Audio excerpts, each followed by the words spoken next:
And away we go, ladies and gentlemen.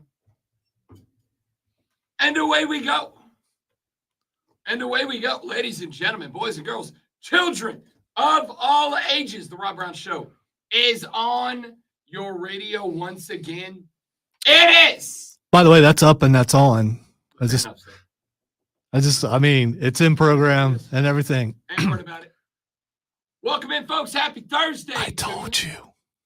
What a day we got lined up for you. Busy day on the broadcast today. So many things to get into. NBA playoffs, MLB action underway, Stanley Cup playoffs. We got Rashad Beard of the Panther Nation podcast stopping by today to talk Panther football with us. We got Fight Club with the great one Lonzo coming up at 9:20 this morning. And who knows what other fun and shenanigans we may get into along the way. Oh, can we have fun? Can we do that? Are we allowed try our best. I got to tell you. That? I told you yesterday in the opening segment about the morning that I had yesterday. It was not a good one, or it was a very good one, depending on how how your perspectives about morning activities line up. And then yesterday I had like 3 different meetings and appointments, just a bunch of stuff I had to do yesterday afternoon. So Papa Bear didn't catch his nap yesterday, and he's a grumpy fellow this morning. I just am. I knew I stayed up too late last night. The Celtics were white hot last night, 16 threes in a win over the Heat. They finish off the Sans Jimmy Buckets Miami Heat last night. Then I was watching Luka and the Mavs put on a masterclass against the Clippers last night and was genuinely just enjoying basketball. And then eventually I looked over at the clock and I was like, oh, it's dramatically later than it should be. So, just not bad, just grumpy this morning. You know how it goes. You know how it is sometimes. You just don't catch the Z's you need, but that's okay. That's okay because we got a big show lined up today. We got a bunch of stuff we got to get into. We just mentioned some of it. We got to get into Lord Stanley's Cup playoffs as the Edmonton Oilers officially finish off the LA Kings last night. So I'd like to get into that. Dallas Stars win a few back-to-back to take a 3-2 lead over the Las Vegas Golden Knights. I want to get into that. But I also have some other stuff I want to get to. Baseball power rankings coming up later in the show. We are now officially a month into the season. And let's go ahead and take a look at our baseball power rankings. Braves get a good win last night. Had to get one back. They dropped a pair back-to-back against the Seattle Mariners to open up that series on the road. But they got one back last night, and the bats finally came back to life just a little bit, which is what our buddy Abe Gordon from 92.9 The Game in Atlanta told me yesterday. He said, hey, look, don't panic, man. Bats are going to come alive. There's too much pop in this offense. There's too much zip at the dish for this not to end up being a very good team. Too much. There's just too much going on for this not to end up being a team that's going to get to 100 wins. So they did yesterday. Ronald Acuna Jr. finally had a multi-hit performance. This is really interesting. Game 1 of this series against Seattle was the 11th multi-strikeout game of the season for Ronald Acuna Jr. Do you know how many he had last year in total? 10. And he played the whole year last year. I mean, he had had the off-miss game here and there, but by and large played the whole game last year or whole season last year. And we've made jokes. And I'm actually going to talk about this coming up here in a little while, probably next segment, to be honest with you, because I feel like the strategy for us today is let's just get it all out in the opening hour, right? Let's just get all the complaints. Let's shake it off. Like Tay says, let's get all the grumpy out in the first hour. All right. You talk about you? Yes. Okay. Yes, I am. All right. Yes, okay. I am. All right. Let's see if you can do it. I'm going to get all the grumpy out in hour 1 so that by the time we hit the hour 2, we're feeling real good. Okay. I don't like not feeling real good in the mornings. That's the whole premise of this show is supposed to be like a feel good morning. This whole morning is supposed, every morning show for us is supposed to make you feel good about being alive, even if you're mad about being awake this early in the AM. So I want to get all the negativity out. You know? Just get it out. Get it into the universe. Ronald Acuna Jr. played the overwhelming majority of the games last year, had 10 multi-strikeout games across the entire season. This year, he's on 11 already. More than the entire season last year. Matt Olson is a guy that's been flirting with the Mendoza line this year. That's mediocrity. A guy that led the league in dingus last year has been mediocre this year at the dish. Austin Riley taking a little while to get going. Ozzie Albies had a white-hot start to the season and then kind of flipped back to the mean, which is what most baseball players do. They go on runs here, they go on cold streaks there, and by the time that it's all said and done, by the time that it's all over, they're flirting with somewhere around their average, right? That's kind of the way baseball works. But that wasn't really the case last year.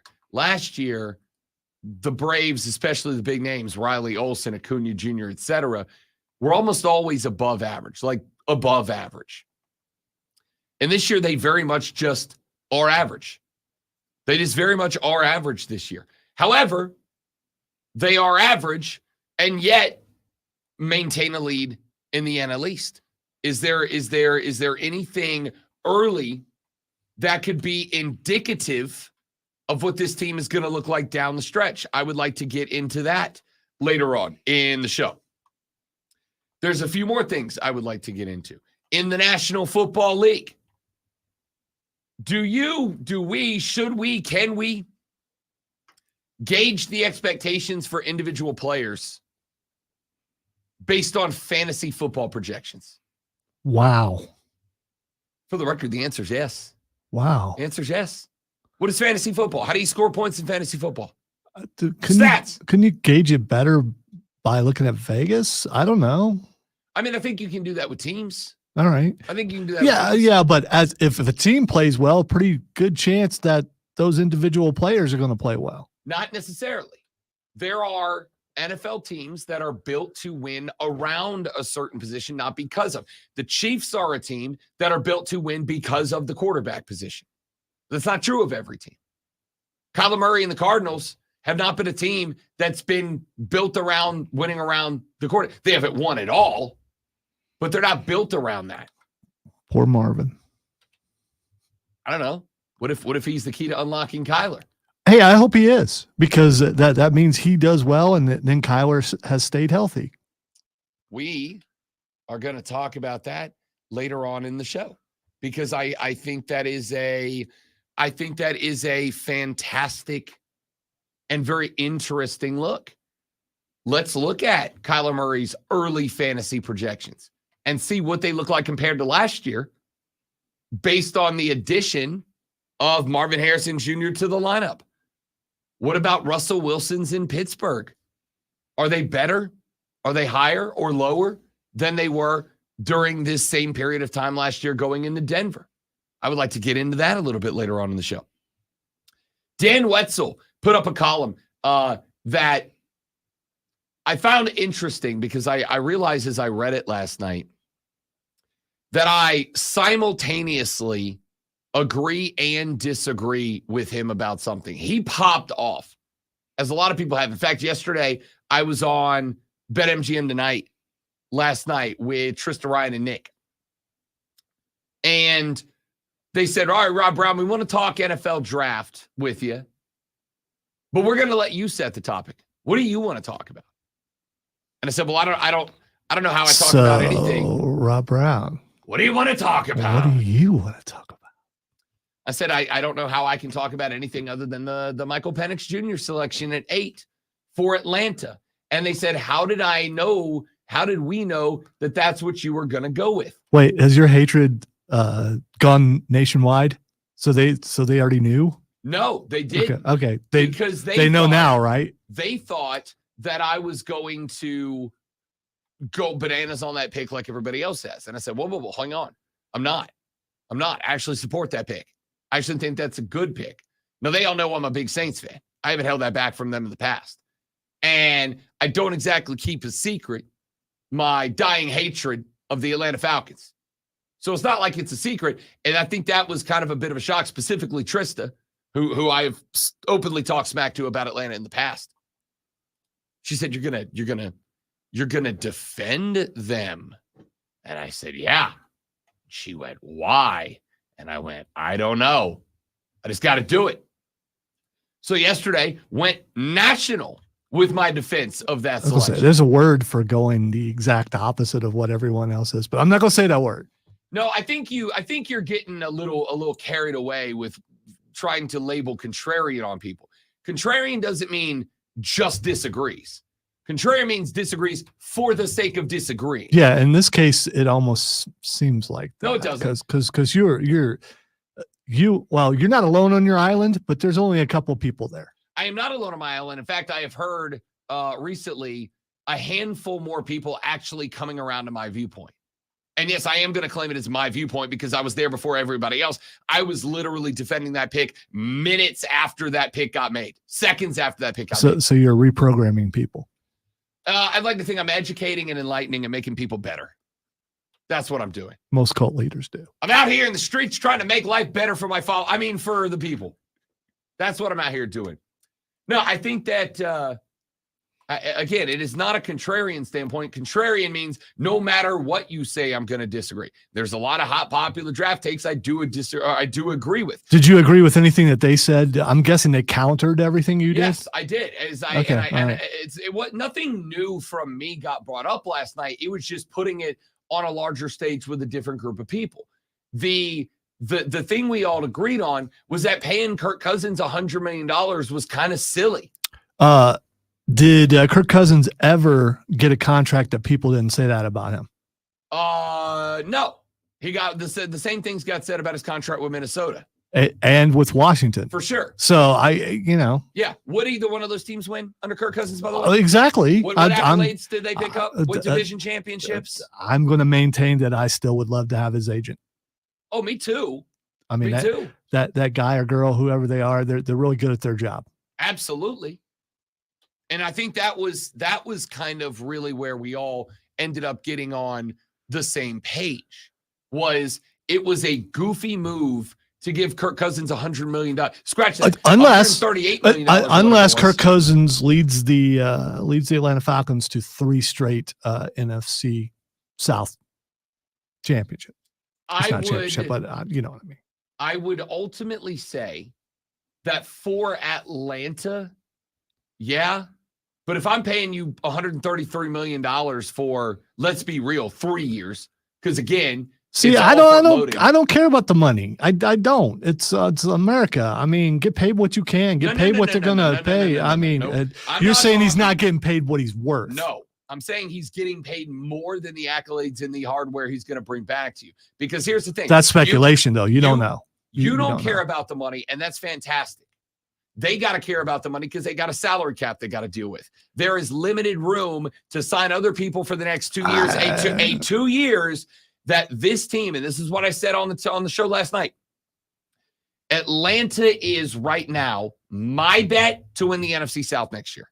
I hate it. It sickens me. Makes me want to puke. Because you're the one who was saying that they're a quarterback away. Now, is this that quarterback? It could be. Yes, he's good enough to win a division title. Right. Is he good enough to do anything past that? I don't know. I don't either. But I know he's 36 years old and he's never done it before. And he's been on some good teams. Well, the age thing doesn't bother me. I mean, he's not over 40 yet. So the thing is, if the team is good enough, as good as they've been touted, if they have a competent quarterback, everything else is going to take care of itself. I'm not saying they're going to the Super Bowl, but they could at least win a playoff game. Okay. You're giving $133 million to a quarterback to win a playoff game? Yeah, yeah. There's how many other quarterbacks getting paid a bunch of money and they haven't won a playoff game or barely won? He's 36 years old. How old is Lamar? Not 36 years old. Lamar's still in his 20s. Are you sure? Relatively. You don't seem very certain. He's 27. Okay. He is All almost All a right. full decade younger. All right. than Kirk And Cousins. he hasn't done much more than what Kirk Cousins has done. So I'm just saying there's only a couple. How many quarterbacks in the league right now have won the Super Bowl, have won multiple playoff games? Not a ton, but how many of them are getting that much money and are 36, almost 37 years old? Right? Like, I know it doesn't. Here's the thing. Aaron Rodgers. Who has done what? Won the Super Bowl. Thank you. Yes. But he's that old. He's won the Super Bowl and got a pretty big contract. Yes, and Aaron Rodgers is in the discussion of the Brady Breeze Manning. He caliber, is. No, right? I agree. Which is what I've said. I'm not inconsistent. But there's not very many people up there on that level. Right. So I agree. That's what I'm saying. That's why it's ridiculous to pay Kirk Cousins the same amount that Baltimore's paying Lamar Jackson. Then you should no, it's not, because he's done about the same thing that Lamar Jackson has done. You could blame this on Deshaun Watson. Oh, no. I blame it on the Cleveland Browns ownership. Yeah, well, yeah. So that we're clear. I don't fault Kirk Cousins for getting the bag. I don't ever fault a player for getting the bag. At any level, college, pro, high school, get the bag if you can get the bag. Kirk, if you're listening, you could be driving to the upstate right now. If you're listening, even though he's being disparaging, you guys shop at the same places, so you probably are more kindred than we know. Again, I feel like it's getting twisted here. I like Kirk Cousins. We are Costco bros. We are Kirkland bros. We are what's the other one? Coles bros. All right. Coles Cash. Yeah, I'm a big. That. There's a lot that Kirk Cousins and I have in common. I like the guy a lot. That does not mean that the Falcons aren't silly for paying him $133 guaranteed $1 million. And again, I know that the age doesn't matter to you. I am telling you it should. Here's the thing. There are a lot of teams, by your word, that are silly because they're paying quarterbacks a lot of money and they haven't won anything. And a 36-year-old quarterback. Okay, the age, man, you're such an age. Do you understand it matters? This isn't sitting in a chair hosting a radio show where I'm going to be 90 drooling on myself but still doing a great show. Where you're going to be, how old when I'm 90? Grave. We can sit in our retirement home together on our rocking chairs out on the front porch and still host a show that might be good. You can't play quarterback in the NFL when your body's falling apart. You just can't do it. And at 36, 99% of guys' bodies are falling apart. That's just reality. Sorry. It is what it is. All right, we'll talk more NFL quarterback and stuff later in the show. We'll talk more draft stuff later on in the show. When we come back in a minute, there was a very interesting development in a Georgia baseball game. And I know you guys don't care about Georgia baseball, but you care about this because the fans may have just made it much harder for Georgia baseball to win. I'll tell you about a weird story when we come back on the Rob Brown Show on the Fan Upstate. Mike, what's up, big dog? Welcome in. Good to have you, buddy. Oops. Son of a... Wait, I turned it off. No, I didn't turn mine off yet. Just hesitate just a little bit. The first thing is, if you don't hear that, I don't have them up very much, so it's all my fault. I want to do better. You said to get all this stuff out, out of the way. Get it all out now. We're getting it all out. So I'm gonna do better. I really am. How old will I be when you're 90?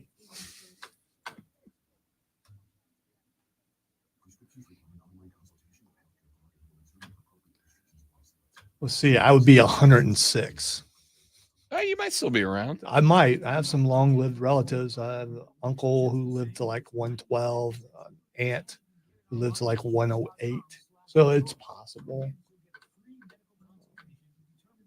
Not if I feel like this. I don't think I want to be, but technology and things may have improved to a degree to where I can be living in the virtual world at that moment. Plug your consciousness in. Have you seen the Air Force commercials where there's an old man squadron, they look like they're in the 70s, and they put on the VR? That is so cool.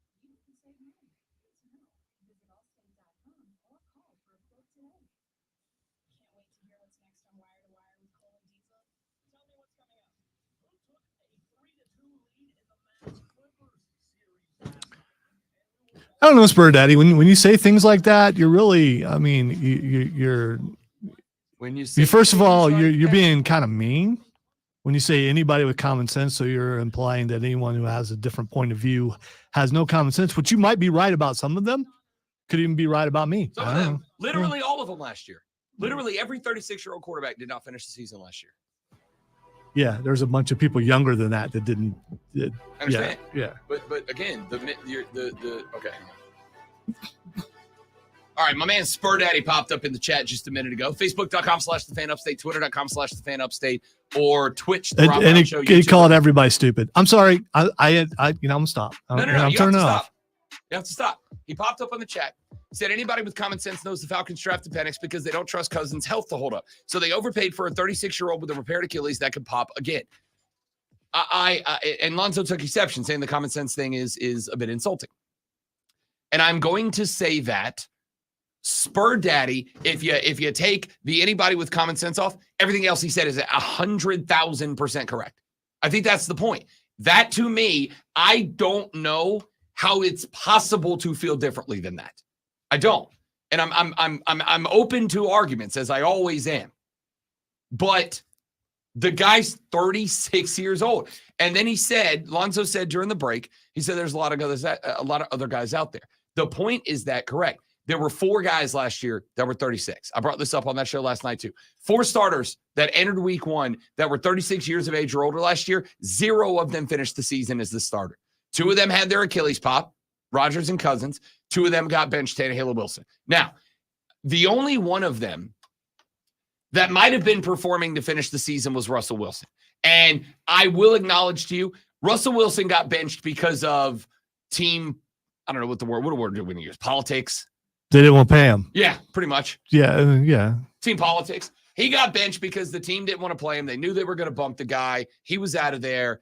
That's why he didn't get paid, not because he was bad. Because Russell Wilson was not bad last year. I've made that argument over and over and over. He wasn't great. I was going to say, it depends on what your level is and what you consider bad, but okay. He wasn't great, but he was not bad. Okay? He was better than a lot of starting quarterbacks around the league last year. He got popped because they didn't want to pay him. So let's say that. If they're on a playoff run, does he still play? Probably not, because then they would have hit all the benchmarks to pay him even more money than the $85 million in dead cap they got to pay him now. Didn't have to worry about it, though, because the team stank. And he's not that good. But. And Sean Payton's a fraud. So all of that put together, regardless of why it didn't happen. Look at you, Rashad Hayden. Oh, certified hater mode. That's what you're doing. Actually, wait a minute. Actually, I finally got around to pulling that clip. I can add that. I can add that to the list now, if I remember. The fact that you have to look for it, though, it just kind of I'll find it. It's slowly losing steam. Yeah, I know. At this point, I can't use it in this particular. Another opportunity will rear its head. Yes, I'm sure. It will very frequently. So, the thought for me here is that when I look at why the heck isn't it playing now? All right, I'll figure it out. Anyway, point here is I have it on, so I mean, it's on me. Yeah, okay. Is that it? Nope, that's not it. I'll get it. Whatever. Point. I gotta finish this thought. Would you like me to send engineering? No, I got it. Okay. I can't bother him again for no reason. So it's a good the thought reason. here is 4 starting quarterbacks at 36 years of age entered the season last year. 0 of them finished the season.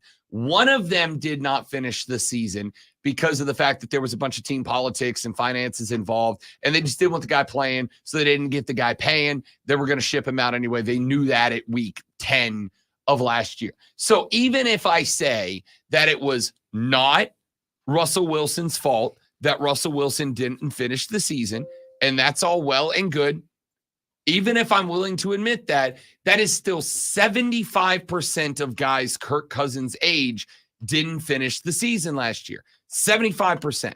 Now, if I asked you to give me $1 million of your money, we know Lonzo's got it. If I asked you to give me $1 million of your money on an investment that was 25% likely to return that money? Would you do it? Probably not. Probably not. You're probably not going to do it. I'd have to consult with my think tank and, all my advisors and things, but more than likely no. I mean, we can check with Miss Lisa, but I'm pretty sure she's going to say no too. I'm just, if I were said millionaire, I probably would have those kind of people. But you're right. She's my people. However you slice it and dice it, however you cook it up, the reality is that is a 25% chance, according to last year's numbers, that Kirk Cousins finishes the year at all. All right, I'm just going to bring up Peyton Manning, who had no business of being on Denver and was able to win a Super Bowl. Couldn't throw the ball like to that wall. It's having the right leader back there. Leadership matters also. You are picking, not when it comes to health. I can't go, come on, Achilles, you can do it. I believe in you, Achilles. It's the power of positive thinking. Come on, kneecap. Stay in one place, kneecap. Power of positivity, quad. I believe in you. It's a new day. Yes, it is. That's not how it works. You can't goodwill your way to health. Can't do it. It's not how it works. So the point here to respond to that side of it is that you picked one of the most elite quarterbacks of all time and then compared Kirk Cousins to him. No. Kirk Cousins is not in the same stratosphere as Peyton Breeze Manning or Brady. By the way, Rodgers. I don't put Peyton Manning up on that level. So I can do that. What I'm saying is it's been done before with an older quarterback. It's going to be done again. The age thing is going to go out the window for you eventually because of how healthy people are, how much they take care of their bodies. I know he's coming off of an injury, but we're going to see more, and we are seeing more older quarterbacks. Back in the day, it was Warren Moon, and that was it. And now we're starting to see more and more older quarterbacks because they're able to take care of themselves and with new technology and all that kind of stuff. So eventually your argument will no longer exist. All right, burn that bridge when we get there. But it ain't $130 million worth of 36-year-old quarterback today. All I give a damn about is today, this year. This year, the Falcons can win the division. Next year, the Falcons can win the division. 3 years from now, they can't because Spencer Rattler will be starting in New Orleans and Dennis Allen won't be the coach and we're winning everything because Spence is the first ballot Hall of Fame guy. But the point here is for this year and for next year, the Falcons are good enough to win the NFC South. They're better than the Carolina Panthers. They're better than the New Orleans Saints. I can acknowledge that because I take off my fan cap at the mic. The Falcons are better than the Saints. Well, we'll see what Tampa Bay has to say about it. And we will see what Tampa Bay has to say about it. But so that we are clear, I love Baker Mayfield. I'm a Baker guy, have been for a hot minute. I also think they overpaid him. I think he got too much money at $100 million. He had a good year last year. Sure. But $100+ million when you've got the needs they have, I don't see it. If certified hater mode, there it is. You got it. Good for you. If someone in our building got a whole lot of money, would I be jealous? Yeah, because I don't get any.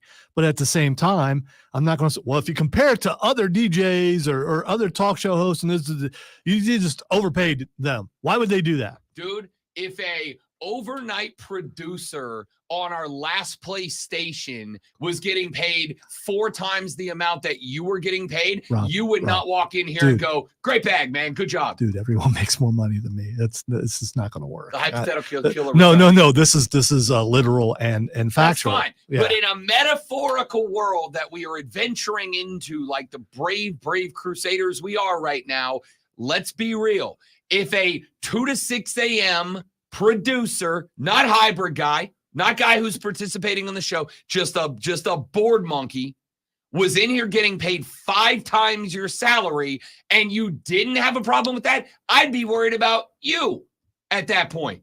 I'd be asking questions about you at that point. So you're not already asking questions about me. Sometimes that's true. It is what it is. We've had that conversation. Here's the point, kids. The point is, and I don't know how we ended up down this road again. Yes, I do. Spur Daddy's comment.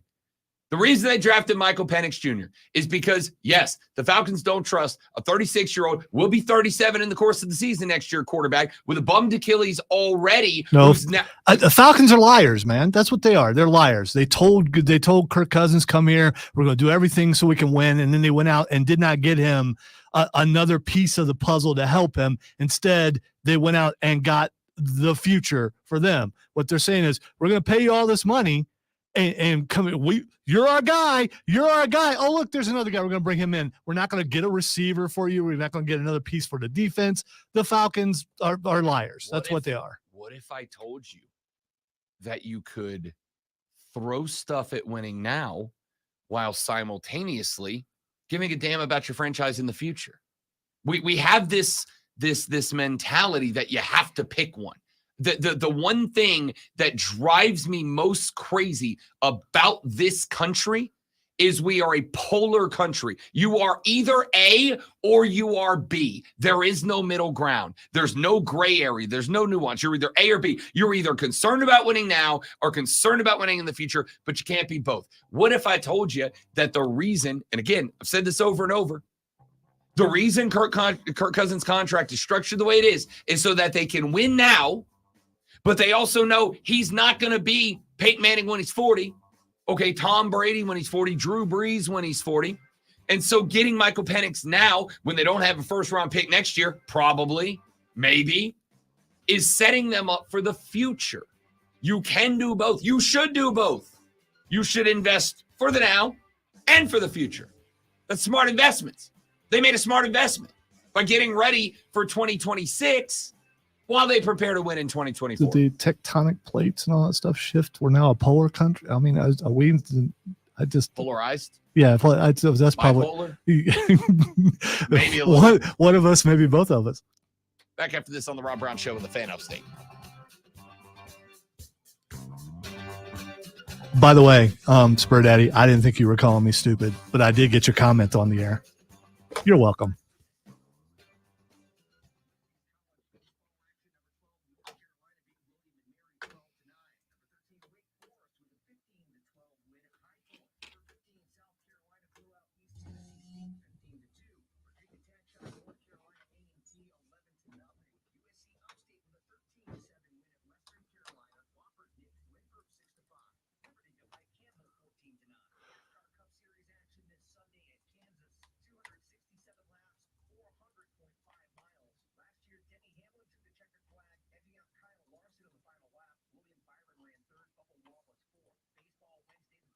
I swear he said bubble.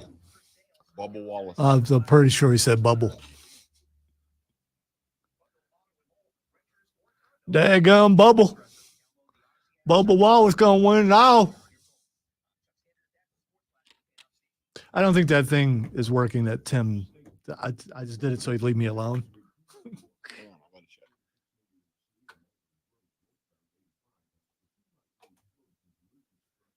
Did you try it yet? Stop it. Leave me alone. Okay, fine. I am, at least on stream, I am seeing no surge since there's zero.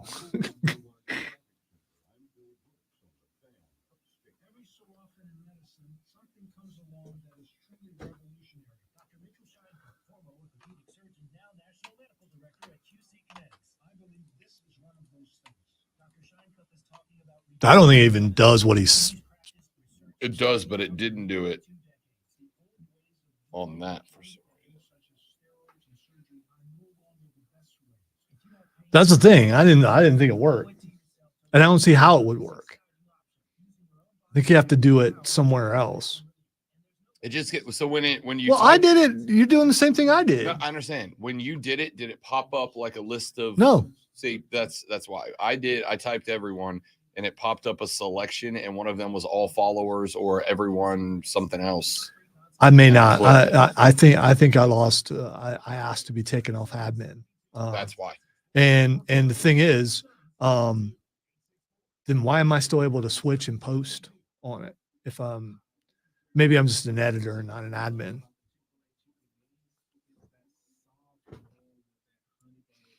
We had an argument early on when social media had first started because I was having a back and forth with Clemson fans, and one of the hosts at the time really got upset about it because I was being too personable, and they did the same thing all the time, but they did it at other things. This was, by the way, at the beginning of the show, so it's no one who's on the air right now. The beginning of the station, rather. And I ended up in the office, got in trouble, all that kind of stuff. But I didn't really. So I asked for my admin rights to be taken away. But I'm still able to post, so it doesn't matter.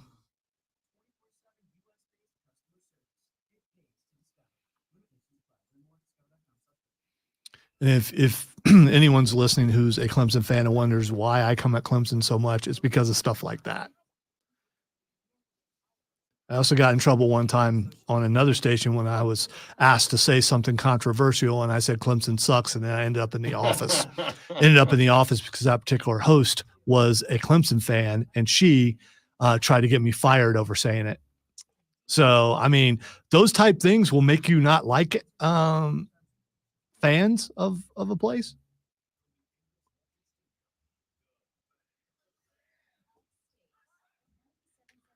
And since I am Captain Grudge, I mean, Colonel Grudge, when you promote yourself. Well, at the time, I probably was only a captain. Yeah.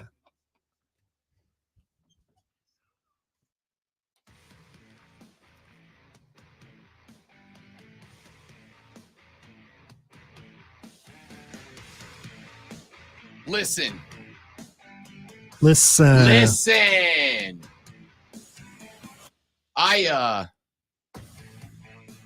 I don't go in. Way to wait for the beat to like drop. That was really good. I don't frequently go in for superficial segments. And when I say superficial segments, I'm talking about people's looks, talking about people's tats, talking about people's clothes, whatever. I'm a very live and let live guy. I do not care what you do. Okay? I don't.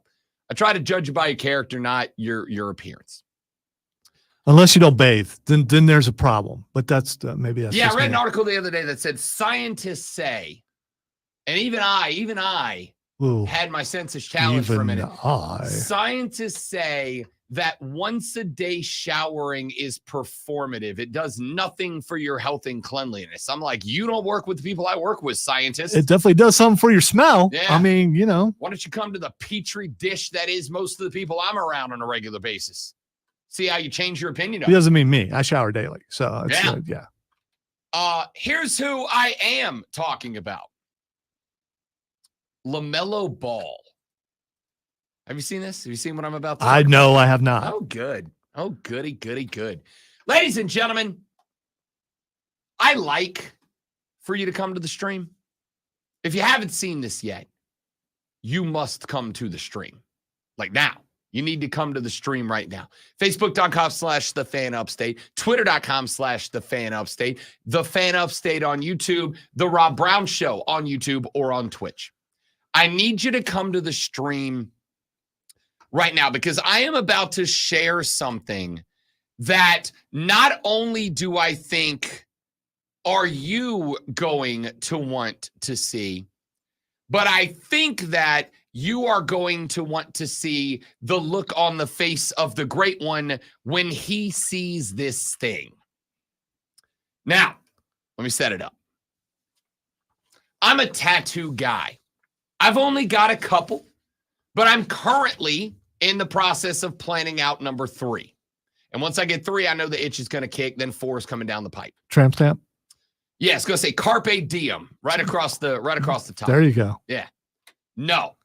I have a minimalist design of the solar system that I have created that I'm going to get. Wait a minute. The solar system you created or the actual solar system? No, I have not created a solar system yet. I am.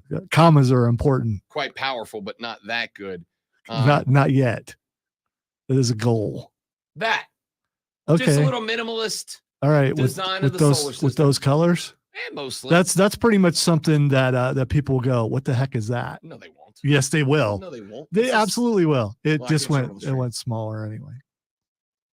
It's the solar system. It's the okay, whatever. It's not the point. It's not about me. All right. It's not about me. It's never about me. It's about LaMelo Ball. So I'm a tattoo guy. I've got a couple. I'm looking to go get some more. LaMelo just got some ink done.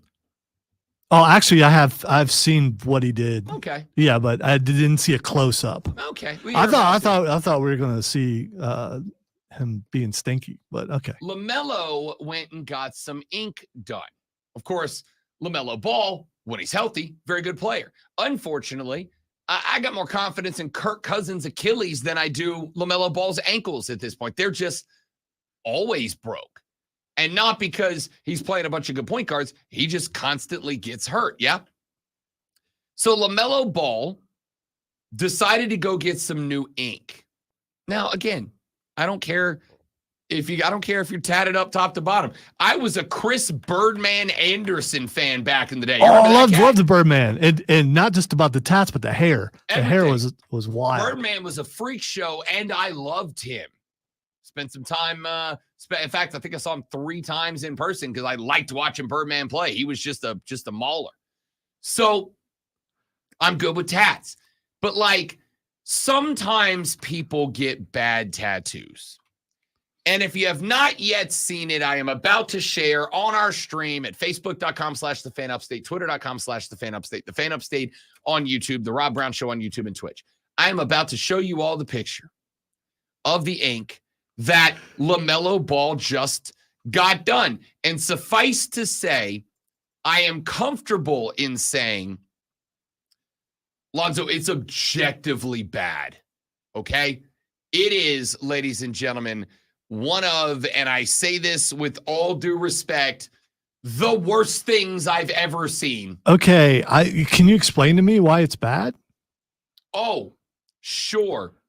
Is it the fact that so let me describe it first. I don't know who the person is on there. What character that is. I'm curious. It's all right. So here's the tattoo.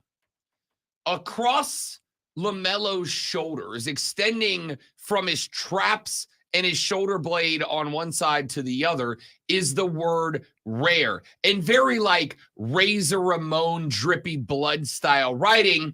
And the top of the word rare is in red, and the bottom of the word rare is in black. Underneath that, in an Old English font, is a negative space tattoo that says in Old English 1. So it says rare 1.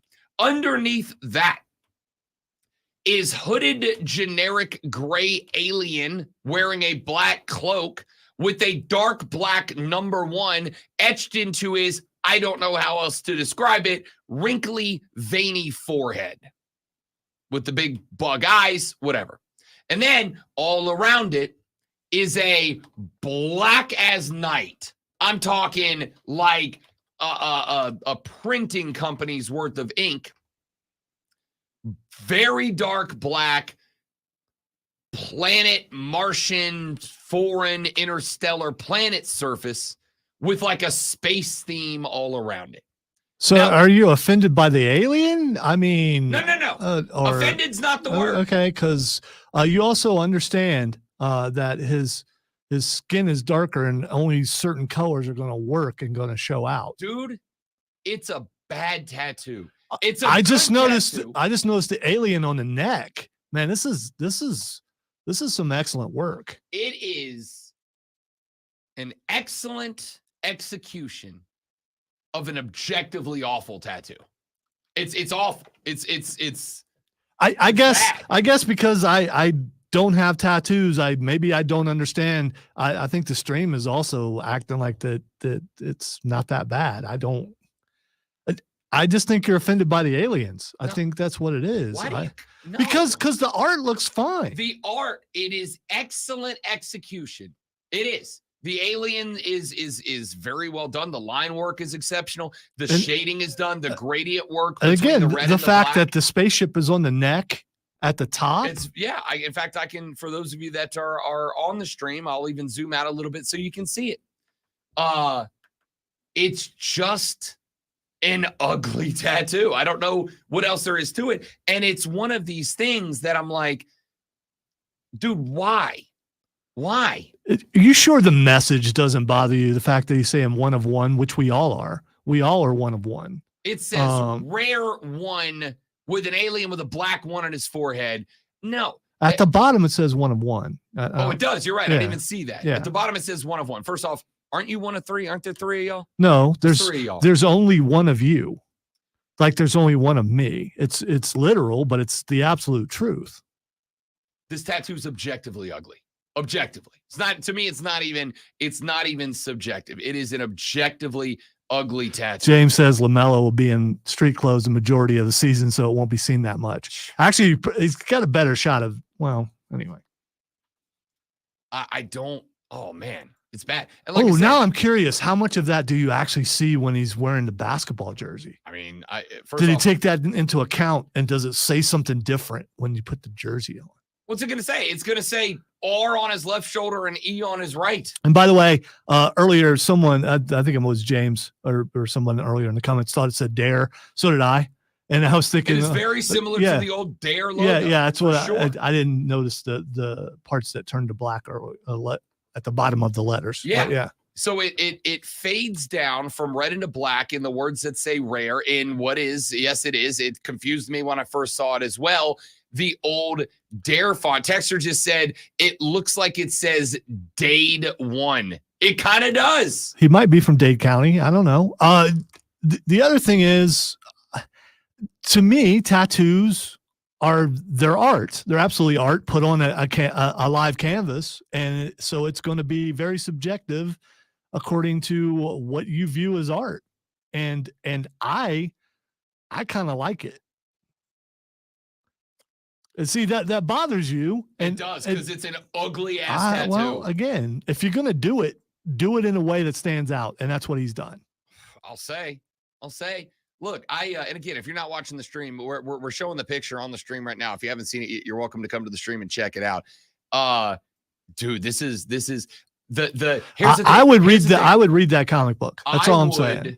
I would 100% go to this artist to get work done. And I'll tell you, one of the things that I'm noticing that I very like in the word rare up top, which I also don't understand why the choice to have the red fade into black in the letters, because then the black in the bottom of the letters just blends into the rest of the tattoo. But the negative space and a negative space tattoo is when you have a tattoo and then you actually leave your natural skin color as part of the tattoo shining through. The natural space, which is the outline of those letters, that's just his skin color coming through, is phenomenal work and very difficult to do. 100,000%. When I get the next ink, I would go to the artist who did it. It is not the work, because the work's phenomenal. It's just too damn much, LaMelo. Do they have to shave your hair before they do a tattoo? Yes. Oh, okay. So when you get your next tattoo, are you going to have hair shaved? It depends on where I put it. I was trying to put it somewhere with hair. Yes. I was trying to sleuth there. I honestly haven't decided where I'm putting the next one. Okay. Here's where I know I'm not putting it. My entire ass back. My whole back. I was going to say, I think you should have worded that differently. His didn't go all the way around his ass. Yeah. He's got it all the way down. The one of one is a tramp stamp. Everything above that is his whole back. And when I say back, I mean his entire back, the back of his neck, the back of his arms, the back of his forearms, all the way down. And I'll even go one step further. Like, I'll tell you this, little skelly bro down here in the base of the right arm. I dig that a lot. I like that a lot. People will copy this. People will get similar tattoos. Oh, for sure. People are copycats. This will set a trend that will really drive Rob crazy. The Ayatollah of rock and roll says the mixing of fonts and colors with the lettering is annoying. It's too much. I would even go one step further. If he would have done rare one and the rare would have been in the same old English font as the one, that probably would have cleaned it up a lot for me. That would have probably made it a lot but if better. you're going to make your words red on your skin to make it look like blood, which is the dripping does that. I mean, I would have made it all red, but still, look, I I like the old English of the LM over there. I like the old English of the B over here. Like I really like individual. I like the negative space crosses he's got on the form. Like there's a lot of individual aspects of this thing that I think are dope. But overall, it's a train wreck, LaMelo. I'm just gonna say when he's 50, it's still gonna look as good. There are no. If things droop in places, it's probably still gonna say the same thing. I think more people should consider that before they get something. For sure. Listen, when they're 19, let's get that. And that's then when they're 36, they look at it and go, oh no. That's why the places I have in our getting ink are the places that aren't going to be overwhelmingly saggy. All right. I'm not getting my name down across my gutter. Well, I was just looking at the letters on your arm, seeing that when you're 75 and the skin is drooping, you know, it's going to say, it's bad, dude. It's bad. It's bad. It's a bad tattoo. It's bad enough that I decided to do a visual segment on an audio medium about it. That's how bad this tat is. This is one of those things, again, art is, I think, about perspective, and I don't understand why you think it's bad. Just like you don't understand why I don't think it's bad. It's a train wreck. I saw that. So I thought it was going to be something about hygiene when you were teasing the segment, and then it's just that, and it's like, yeah, whatever, dude. It's your body, do what you want to do. Oh, listen, I'm not saying it's not. I am 100% a your body, your choice guy. You want to throw that on there, go do your thing. It's your life. You're the one that's how much you think that costed? Easy $3.5, $4 grand. Easy $4 grand. That's probably more than that. Easy $4 grand, if not more. How long did that take? Multiple sittings of 8 hours a day. And it hurt. Which he had time because he was injured quite a bit. Wouldn't do anything else this year. Yeah, you know. It would have been really cool if the tattoo artist was doing it while he was sitting on the bench. Again, had time. And that's it. Russell just said, I get it. There's so much going on that you can't focus anywhere on this tat. It's way too busy. I think if you took some element away, if you took the alien away. By the way, that's my focus. The first thing I notice is the alien. I don't notice the letters or anything. That's the first. I don't know if that's intentional, but what was the first thing you noticed? And I know you can say everything. The lettering. But okay. The lettering. So my eyes were drawn to the alien. Again. And after that, the crosses on the elbows, which I think is kind of cool. Bleeping train wreck. I think more wrestlers should put crosses on their elbows because that'd be pretty cool when you're doing an elbow drop. And from the top rope, and you would see the cross on the elbow. They're negative space crosses, which mean it's all tattooed around, and the cross is actually his natural skin color coming through. I actually think that's a very cool look. I, for years, really wanted full sleeve tats. Unfortunately, I'm just too skinny of a white dude to do it. You gotta kind of have some damn arms to do it. You know, when he's shooting threes, you're going to see those crosses right there on the. That's going to look really cool when he's shooting. You're going to see this tattoo from space. Okay, all right. It's so much. All right, that's enough. You're just so negative, Rob Brown. I told you, I'm getting it all out in hour one. This tattoo is objectively bad. It is an objectively bad tat. LaMelo, what are you doing, my guy? If your objective was to convince everyone that it was bad, I don't think it worked, because I think there's some people out there who have found some positivity in that tattoo. As James said, the work ain't bad. It's the idea. That's it. I would 100% go to that artist. I would avoid that tattoo for my life. That's woof. All right, we got to take a break. Hour number 2 coming up. Water Cooler Cheat Sheet, top 3 sports stories that you need to know before we get back to everything else we got to talk about. We got some more NFL draft talk I want to get into. Rashad Beard joining us at 8:40 to talk Carolina Panther football. 9:20, we got Fight Club coming up. All that and more. All of that after Lonzo blows your mind with this sports flash. Yeah, if that happens, you were on the edge of breakdown already. The Boston Celtics finished off their series against the Miami Heat with a 118-84 win last night after losing Game 2 in Boston. The Celtics won 3 straight, including 2 in a row in Miami. Boston hit 16 threes. That's 16, while Miami only had 3. The Celtics across their 4 victories trailed for a total of only 56 seconds. Dallas Mavericks hold a 3-2 series lead after dominating the Clippers last night, 123-93. Luka Doncic had 35 points, 10 assists, and 7 boards in the win, while no Clippers scored more than 15 points. make sure you tune in today, this afternoon, for our new afternoon show. It is Wire to Wire with Cole Bryson and Diesel, except for Diesel's not there today. Get you up to date on the latest local and national sports news. Great guests, great debate, and it's all Wire to Wire.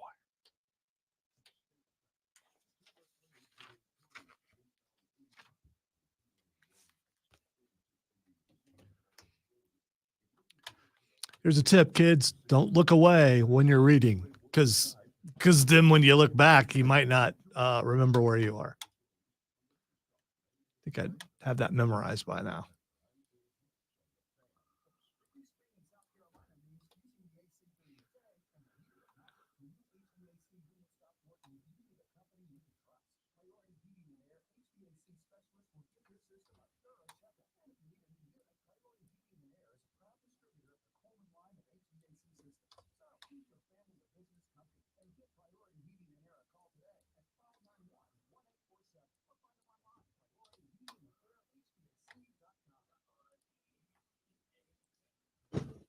By the way, as far as tattoos goes, I don't know why anyone would want to subject themselves to a bunch of needles.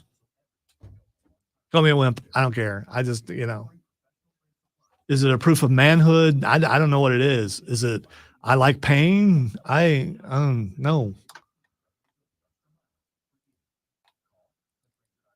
I heard enough. I don't need, to do that.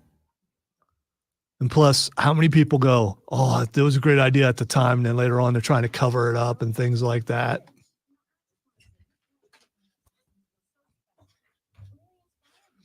So, Rob, since you're in the room and you do have tattoos, what made you think, I want someone to jab a bunch of needles in me? It depends on what you want. The fleur-de-lis on my back is because it is representative of where I come. It is a fleur-de-lis that looks like I get the because idea. It is a symbol that displays a part of who I am. You never thought that it might hurt? No, I knew it was going to hurt, and I know the next one's going to hurt. They're all going to hurt. Okay, I don't mind a little pain. A little pain doesn't that's you're alive. Yeah, I know. Thank you, Black Crows. I think it was Black Crows. That's the part that that bothers me.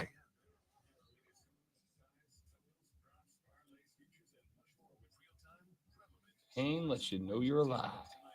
No, by the way, I'm not hating on tattoos. I just don't understand the mentality it takes to want to hurt on purpose. Good morning, Jesse.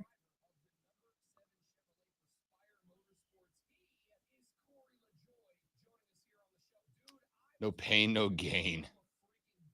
I think, secretly, you all want to be pirates. That's what I think. I don't not. Okay, all right. No, just not Somali pirates, because that's totally different.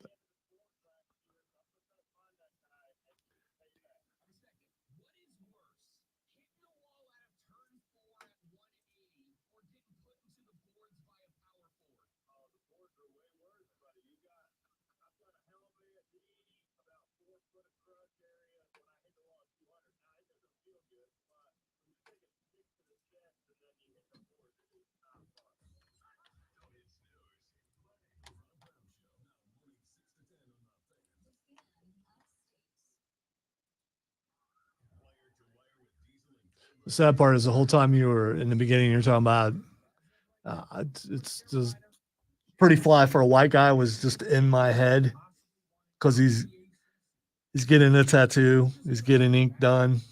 He wanted a 13, but he got a 31. Is there a NASCAR driver that's a 31?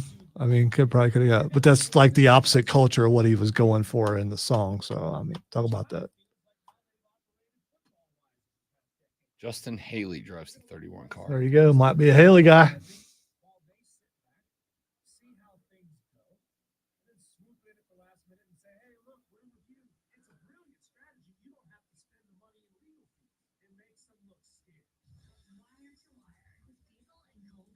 I saw Diesel, since he's on vacation for a couple of days. I saw him say he's going to that restaurant that Tepper went to. Is he? Yeah, when he's going through Charlotte.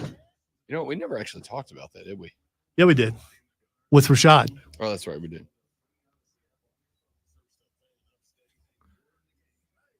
Like the morning after it happened. Tracy McGrady, what a throwback. I love Tracy McGrady. I was a huge Tracy McGrady guy. If you want to go that era, though, who amongst us wasn't a Vince Carter guy? VC dunking on that guy in the Olympics is one of the most disrespectful dunks. I mean, the dunks were pretty good.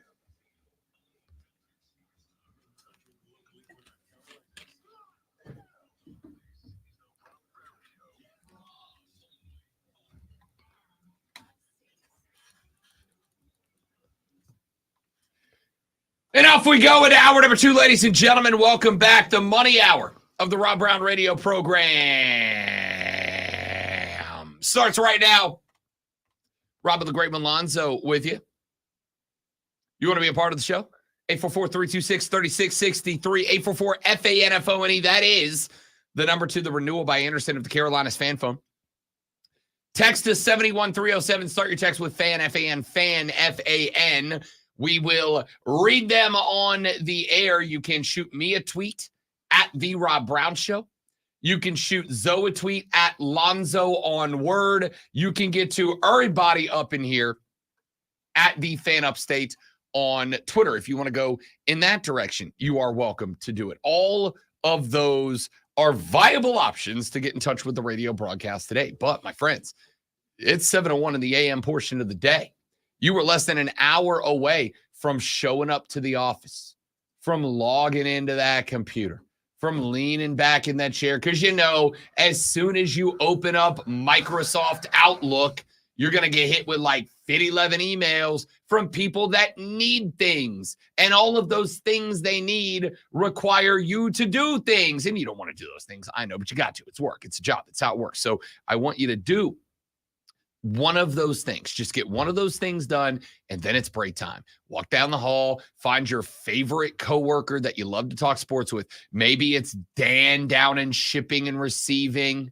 Maybe it's Ellen who works over in, I don't know, accounts receivable. Whatever. Go find your favorite coworker. Tell them it's time to take a break and talk some sports. That's the best part of the day. And if you're going to do that, you got to know what's going on in the world of sports. And if you need to know what's going on in the world of sports, you need this.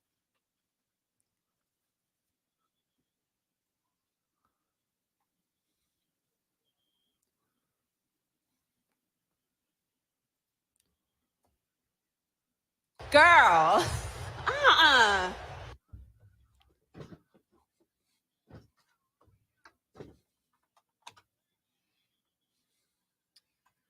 Yes, the water cooler cheat sheet, the top 3 sports stories you need to know before you get to the office and start talking sports this AM. Let's dive right in with item number 1.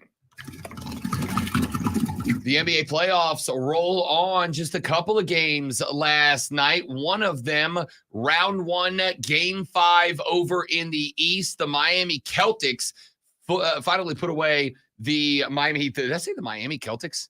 The Boston Celtics. You did, but yeah, you know what I meant. The Boston Celtics put away the Miami Heat 118-84. Your final in that one. Listen, this was never a series. Miami won game 2 because they hit 1,000 3-pointers.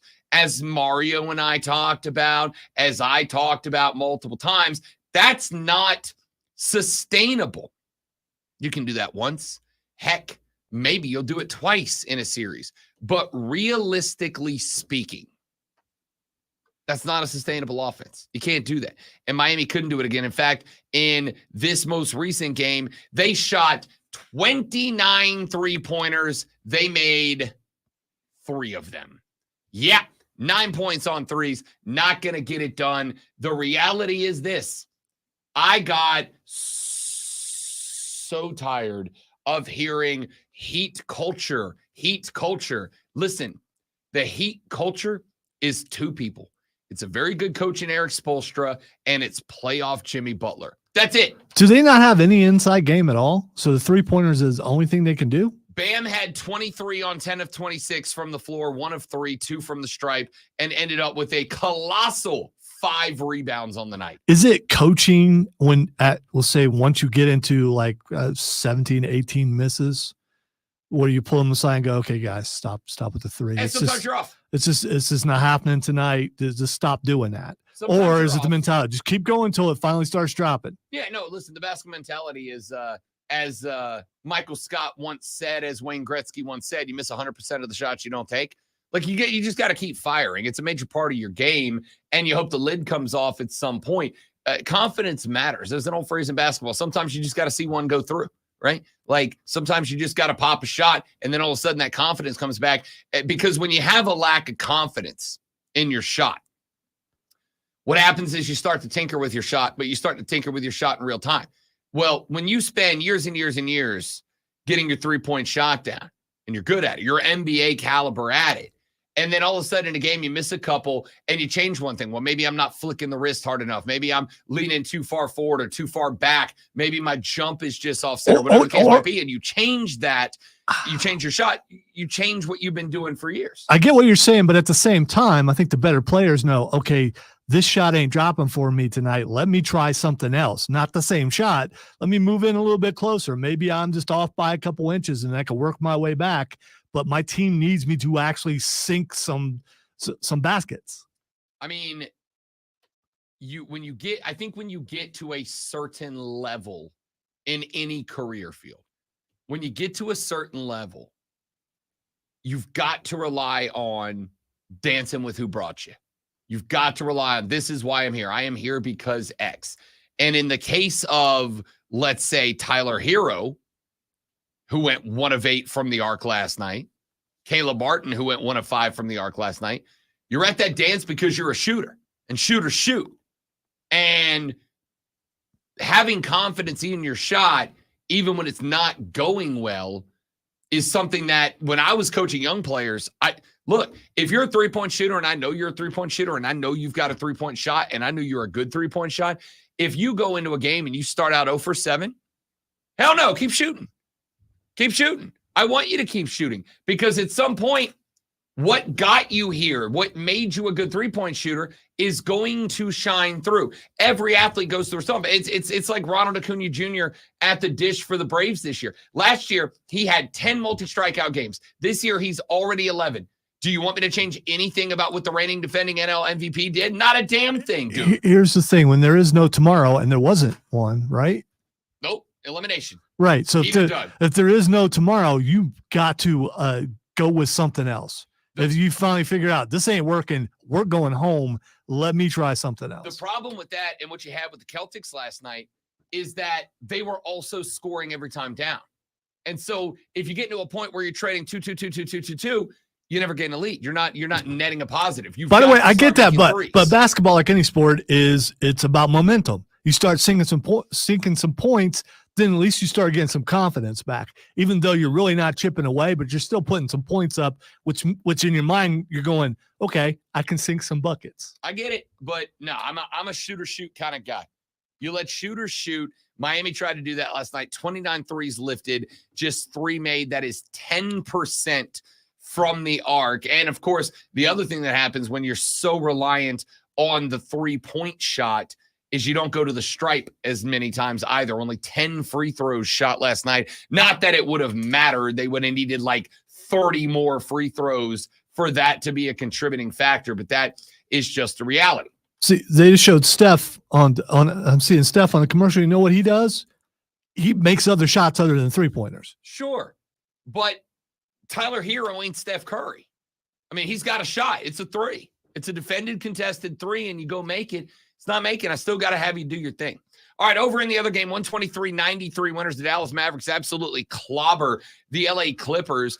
Playoff P showed up the other night with 33 points along with James Harden. Last night, they had 15 and 7 respectively in this one. George was 4 of 13 and 2 of 6 from deep for 15. James Harden, 2 of 12, 1 of 7 from the arc for a total of 7 points. He did have 7 dimes in this game as well.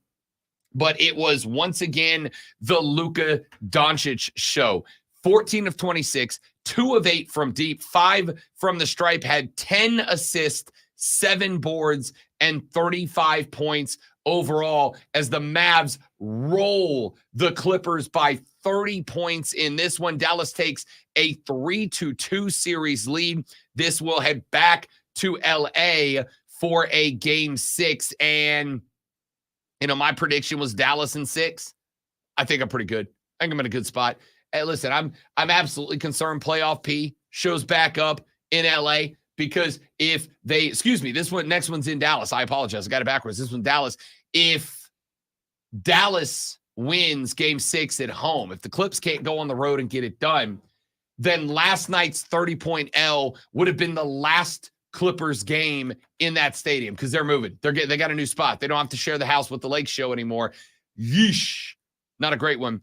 So the Dallas Mavericks now lead that series 3-2. Coming up tonight on the hardwood, a couple more as the Bucks and the Pacers will square off in Indy. That series currently belongs to the Indiana Pacers, 3-2, and the Knicks and the 76ers will go at it at 9 p.m. tonight. This game back in Philly, and we're going to talk about this a little later in the show. We heard Joel Embiid talking about the fact that Knicks fans took over Philly, took over the Wells Fargo Center last time out. Philly's ownership and a couple of tech bros that live in Philly bought like 4,000 tickets to just give away to 76ers fans so that it's a 76ers crowd. I actually think that's kind of dope. We'll talk more about that later in the show, because the Carolina Hurricanes, as they get set to square off with the New York Rangers in Series 2 of the Eastern Conference Stanley Cup Finals, are doing something very similar, and we will get to that. Let's get to item number 2. Ordinarily, I don't put a single baseball score on the box sheet.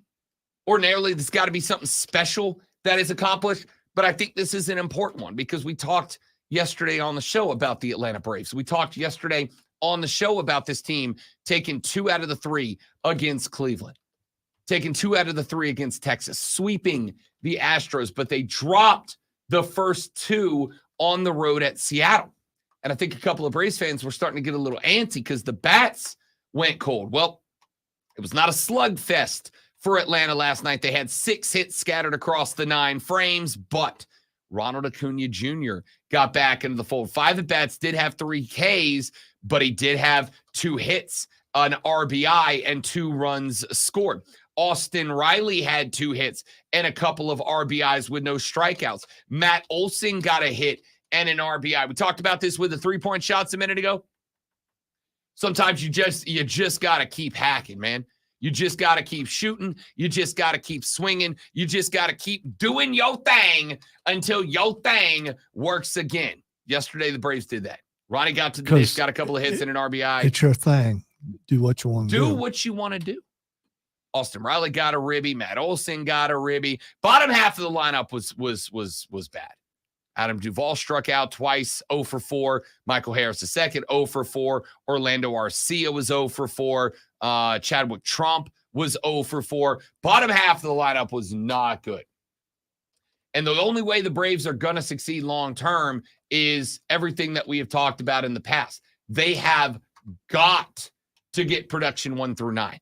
Everybody's got to participate. You can't ask the top 4 or 5 to carry you through this series. Everybody's got to participate. But when the bottom half is playing poorly, you like to know that the top half can give you 5 runs. Bravos win 5-2 last night on the road at Seattle, so they do not get swept in that series. Fortunately, they end up in a spot where they were able to bring at least 1 back to the house. Let's get to item number 3. Speaking of your Carolina Hurricanes, we mentioned they are headed to round 2 of Lord Stanley Cup's Eastern Conference playoffs. They've got the New York Rangers. Now, New York sports fans, they are feeling themselves a little bit right now. The Yankees are very good this year. The Mets aren't exactly as trash. They're not good, but they're not as trash as we thought they were going to be. The Islanders made the playoffs. The Rangers made the playoffs. The Knicks made the playoffs as one of the better teams and favorites in the NBA. The New York fans are feeling themselves, and they will travel to go watch their teams play sports. Well, the Hurricanes know that. Just like in 2002, when Columbus won the series in 7 games, Fans from outside of North Carolina, you can't purchase tickets to this series, which, don't get me wrong, is a bit of a bummer for those of us in South Carolina that would love to go up to a playoff game. But you got to know somebody who knows somebody who knows somebody. Wait. Yesterday, you established that, the Carolinas are one. So why can't you get tickets? Because the Carolina Hurricanes have decided that you have got to be in North Carolina. So they're only one town, one team, not. Oh no, two. I lied. Press release. PNC Arena is located in Raleigh, North Carolina. Sales to this event will be restricted to residents of North Carolina, South Carolina, and southern parts of Virginia. Residency will be based on credit card billing address. Orders by residents outside North Carolina, South Carolina, and southern Virginia will be canceled without notice and refunds given. So we are still one. That's good to know. One team, one state, baby. Hey, we're all fans of the bunch of jerks up in Raleigh. My favorite sports thing. All right. It's my favorite sports thing. The bunch of jerks. Anyway, point is, do we like this? Do we like the teams that are doing this to protect the house? Do we like the team? I kind of do. Well, they don't really have much of a choice. I'll tell you where it's going to get. I tell you where it could get a little dicey. I'm a Pelicans fan. Pelicans play in Atlanta a couple times a year. If the Pellies were to ever end up lined up against Atlanta, and they won't because they're obviously in different conferences, but theoretically, I'm using, let's pick a different team. Let's pick a team out of these. If I'm a Boston fan, I'm a Celtics guy, all right? My unc brought me up on Larry Bird, the great 33. If the Beantown Celtics were to ever square off with the Atlanta Hawks in the first round of the playoffs, I would love to go over and watch that playoff game. I can't if the Hawks followed this model.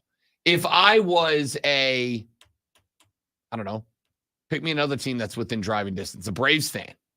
Well, let's not say Braves fan. Let's say I'm a fan of the Dodgers living over on the West Coast, right? Or I'm over here on the East Coast. And the Dodgers and the Braves make it to the NLCS, and the Dodgers are coming to the ATL to play a couple at the Battery, play a couple at Truist against the Bravos. I don't ever get a chance to see my team play. They're 1,000 hours away. But if they come to the ATL to Truist, I would get a chance, but now I don't. Do we like, I kind of like this. I like teams protecting the house. I like teams protecting the barn and making sure it is predominantly a home court advantage. But So scalpers live there, right? Sure do. So scalpers can get those tickets and sell them to people who come from out of state. Sure can. Okay. All right. But it also means that if you're a Rangers fan, how far is it from Raleigh to New York? Probably 7-8 hours worth of drive time.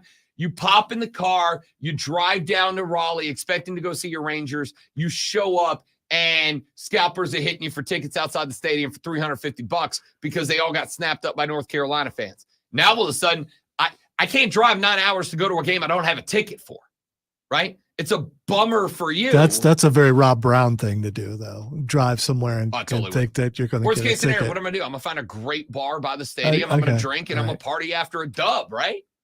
Like, that's the way to live. But do we like teams protecting their barn this way? All right, there's a problem. There is a major problem with this. James just said, God, I wish the Panthers would use this. So say you institute this, and then you count on your fans to show up. And in some cases, we'll just use the Panthers as the case. They don't show up. So you have no one there, as opposed to selling tickets. Yeah, I mean, selling tickets, it's about the money, right? Let's be clear. This policy works for the NHL and the NBA where you got 18,000 seat arenas. It does not work for the NFL where you got 70,000, 80, 95, 110,000 seats. Because at the end of the day, it is the Canes would not undergo this policy if they didn't think North Carolina wouldn't sell that building out. PNC is going to be absolutely sold out for this series against the Rangers, not a question mark. It will be. If the series wasn't going to sell out, they would not do this. Because as I've said a million times and a million times again, every football season, when it rolls around and one of y'all call and go, Rob, I'm really bummed out. NFL tickets are too expensive for me to take my kids. The NFL does not give a good Rudy Patootie if your kids are in the seats. They only care that there are butts in seats, not which butts are in seats. The Hurricanes can do this because they know every seat will have a butt in it. In this case, they can make it look like they really, really care. That being said, I still kind of like it. Back after this on the Rob Brown Show on the Fan Upstate. QC. All right, guys, quick live read, and we're coming right back. Y'all stay right there for me.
consider a very common misconception. And it is a misconception. What did I do now? No, actually not you this time. You're off the hook. The misconception was one that I heard reflected by perhaps the most glorious beard in all of radio, Diesel, on Wire to Wire, which you can hear right here and only on the Fan Upstate every day from 3 to 7 in the afternoon. Diesel and Cole Bryson, who do a phenomenal job. For now, until the beard goes global. Yeah, that's which, true. I mean, you can't hold It's that thing inevitable. back forever. Yeah. It's inevitable. And see, we're doing this. He's not even in town right now. Yeah, So he's up in North Carolina. Come on and raise up. that's how much we believe in that beard. Love the show. Phenomenal show. And you know what's hilarious to me is that since Diesel and Cole took over that show, I will tell you, Diesel's my dog. I love that guy. And I have told him over and over, bad take, bro. Bad take. Real bad take. He and I got into it on our draft show last Thursday over a different topic. Just bad take. So he said Monday. Yeah, Monday. He and Cole were having a conversation about the topics that they're covering on the show. You know, Cole's a Braves guy. They were talking a little baseball. And Diesel said, this is to me an interesting time of the year because, and I quote, all the major sports that y'all care about are done, end quote. And I get it. Diesel's a college football first kind of guy, college sports first kind of guy. I respect it. I get it. I know where he's coming from. Fine with that. My man, the NBA playoffs right now are good. The Stanley Cup playoffs are good. We got a couple of series that are sitting at 3-2. They're good. But then he said the thing that I really wanted to hit on, which is, and we are playing, and I quote, meaningless baseball right now, end quote. And I about switched off host and called in as a fan to get on him at that moment. Yeah, caller ID, you probably wouldn't unless you got a block. Don't care. I'd have told him it was me. Okay, all right. Diesel, it's Rob Brown calling into the show to tell you that you're wrong. And here's why. This whole concept that what is happening right now is irrelevant because we are effectively 30 games into a very, very, very long season. Maybe I agree with Diesel because every time you say half game out at 30, I'd laugh because I mean, hardly any part of this really long season has gone by. Now, once we get past the halfway point or 3/4 point, which is what, somewhere in August or something, I don't know. Then I think those things are more relevant. There is a reality that happened a couple of places last year, predominantly Seattle and the Chicago Cubs. Last year, those two teams missed the playoffs by one game. Both of them missed the wild card spot by one game. Meaningless baseball would be a phrase that is correct if we, weren't tracking records right now, but we are. That would be like a portion of the college football season coming up is going to be meaningless because more people get in. I mean, there was an article yesterday that was like, posted. we have one loss. It's no big deal. Last year it was a big deal. It's not a big deal now. I mean, maybe it is, maybe it ain't. There's an article posted on Yahoo Sports we're going to talk about later in the show entitled The 12-Team Playoff is Here, and it already has problems, and it addresses that, and we're going to get into that. But there are 3 division winners and some wild cards that get in on both sides. And last year, there were 2 teams that missed the wild card and an opportunity to get into the playoffs by a game. And I don't know if you know this, but the games that they play in April and the games that they play in May count towards the record.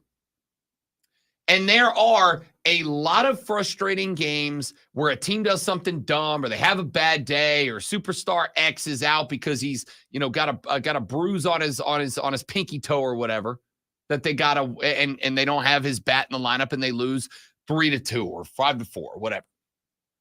And you go, all right, if one pitch goes different or if that ball is correctly called a strike or that strike is correctly called a ball or that play at home plate doesn't happen. Cubs-Mets yesterday. Big issue there. The Cubs knock off the Mets 1-0.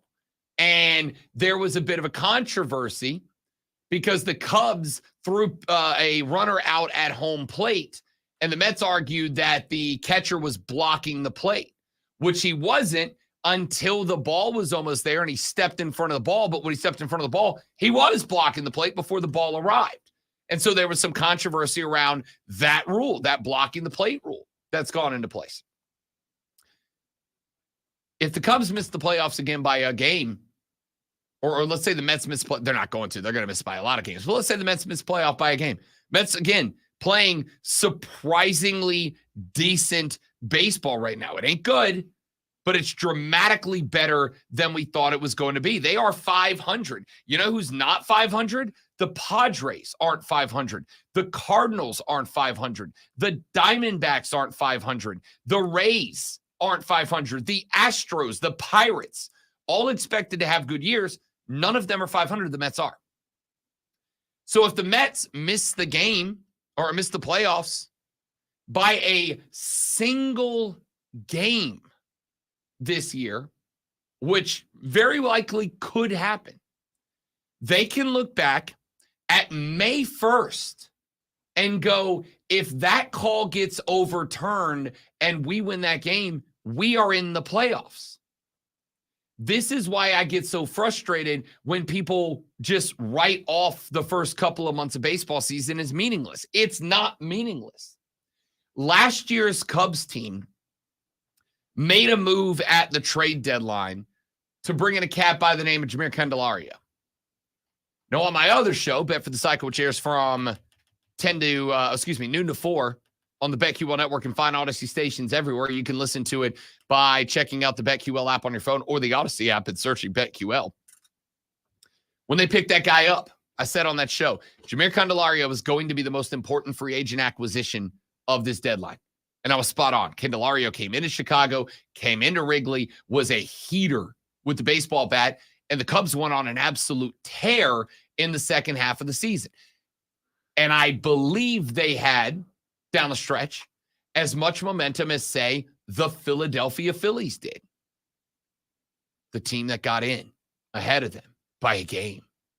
Now, if Chicago wins one more game, and they could have won it in April or May or June, they win one more game, they are in the playoffs, and Philly's not. And if Philly's not in the playoffs, Brave season might have ended a little differently last year. It is not just about one team. It is about the formulatic setup of the playoffs for every team based on individual games. I don't know why it bothers me so much, because I've also said, if you don't want to watch baseball now, don't. I don't care. It's your life, dude. What I don't like is the insult, like these guys are out there right now just kind of jogging around the field, having a grand old time, making a bunch of money to half-ass it, because that's not what's happening. What is the most amount of losses by a baseball team last year?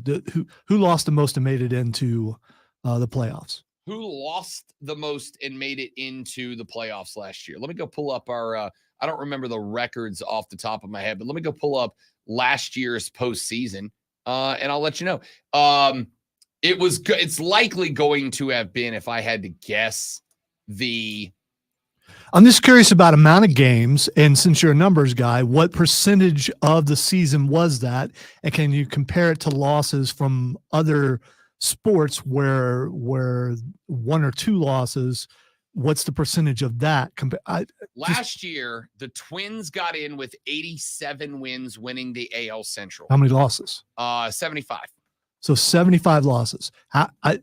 Is that the equivalent of someone from the NFC South making it in the playoffs? Pretty much. Yeah, pretty much. Because the Astros got in with 90. The Rangers got in and won the World Series with 90. The Orioles got in with 101.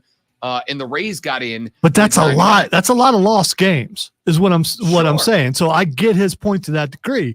I mean, if you can lose 60 or 70 games and still make it in the playoffs, But what percentage is that compared to other sports? For the Twins last year, that was a winning percentage of 537. 53.7% of their games were wins. But again, I'm not talking about so them. they won half their I'm a little over talking half. about Chicago at 83 and 79, not getting in. And a lot. I said it was Philly. It was Arizona last year who ended up going to the World Series, who won 84. Cubs win one more. They're in the playoffs. This is why these games today matter. MLB power rankings for the season so far when we come back on the Rob Brown Show in the Fan Upstate. Short break. Okay. Only 2 minutes.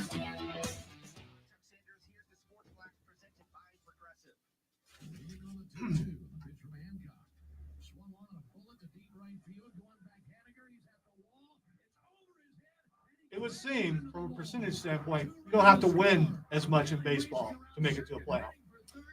I mean, you don't, but you also play 100 doesn't that make times. games mean less? No, I don't think it does. Because again, like I said, think about how the playoff. If Chicago wins, they won 51.2% of their games last year. Wow.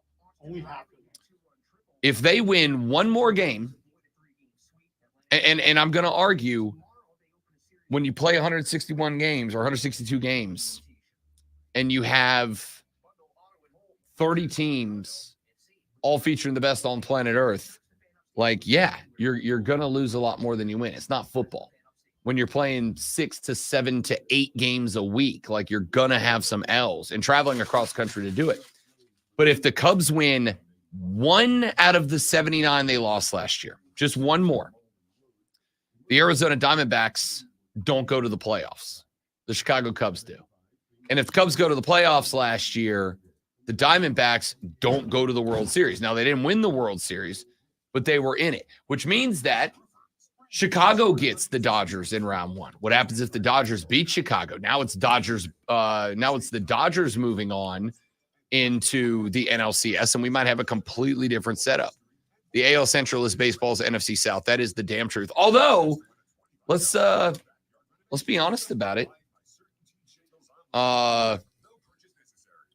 Over in the Central right now, the Guardians are the best team in the American League, and they are 2 games ahead of the Royals. Just so we're clear, the Royals would be a game back of Baltimore in the AL East right now. The Royals have the same record as the Yankees.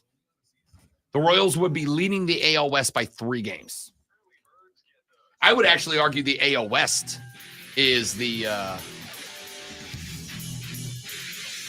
I want to do Major League Baseball power rankings right here. We are 1 month into the season at this point.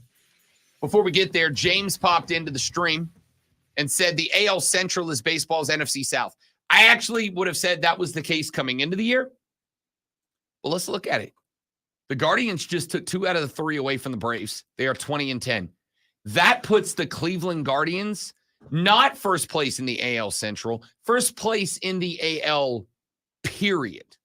And you'll remember they're doing this without Shane Bieber, who went down with an elbow injury. Without their ace, they are 20 and 10 and the best team in the American League right now. That is a better record than Baltimore, better record than New York Yankees, better record than the Red Sox, better record than the Mariners, better record than the Rangers, defending World Series champs. Hilariously, the AL West is the division I would argue is in fact the worst division in baseball right now. You have 2 teams over 500. The Seattle Mariners are 17 and 14. They just took 2 out of the 3 against Atlanta. Cleveland dropped 2 out of 3 in Atlanta, to clarify. The Mariners are 17 and 14. The Rangers, the defending World Series champions, are 16 and 15, 1 game above 500. The Athletics are 3rd in this division at 15 and 17. By the way, big ups to the boys wearing green. Your owner sucks. Everything about your administration sucks, but they're playing respectable ball. The Angels are 11 and 20. And oh, by the way, Mike Trout is shut down now for a while. And the Astros, again, I've been told, don't dance on their grave yet, Rob. They ain't dead, but they are 10 and 20. A 33% winning percentage for Houston right now. They're toast. All right. So let's look at some power rankings in Major League Baseball right now. Won't spend a ton of time on the teams at the bottom, but here's how I have got them stacked up right now. I put the Chicago White Sox at 6-23 dead last. The team's embarrassing. They are the worst at everything, and that is not an exaggeration. That is not hyperbole. That is a fact. Just about every single offensive statistic, batting average, OBS, run differential, runs scored, they are worse than the league. You want a fun fact? The Cincinnati Reds last week, or earlier this week, went to the South Side and played the White Sox for 3 games. Great one. In 3 games, the Reds scored more runs in the Chicago White Sox home stadium than the White Sox have scored in the White Sox home stadium all year combined. That's bad. That's real bad, dude. I don't care how good a team is. When a team comes in and scores more runs in your stadium in 3 games than you have scored in your stadium all season long, including those 3 games, that's bad. You said it was the Reds, right? Yep. That did that. So are they just really, really good? They're good. They're not really, really good. The White Sox are really, really bad. I got them in dead last. I'm going to put them one spot behind the Miami Marlins. What the hell happened in my... Actually, I don't need to ask you the question. I can tell you what they've done. They had a young lady running that franchise by the name of Kim Ng. She was the vice president of baseball operations last year. She built the Marlins a playoff team last year. They reached the postseason last year. And just in case you are keeping track, they reached the postseason last year with the exact same record as the team that would eventually make their way into the World Series, the Arizona Diamondbacks. And then this offseason, they decided, nah, we're good. And they hired someone to be her boss. She built the roster last year into a playoff roster by herself.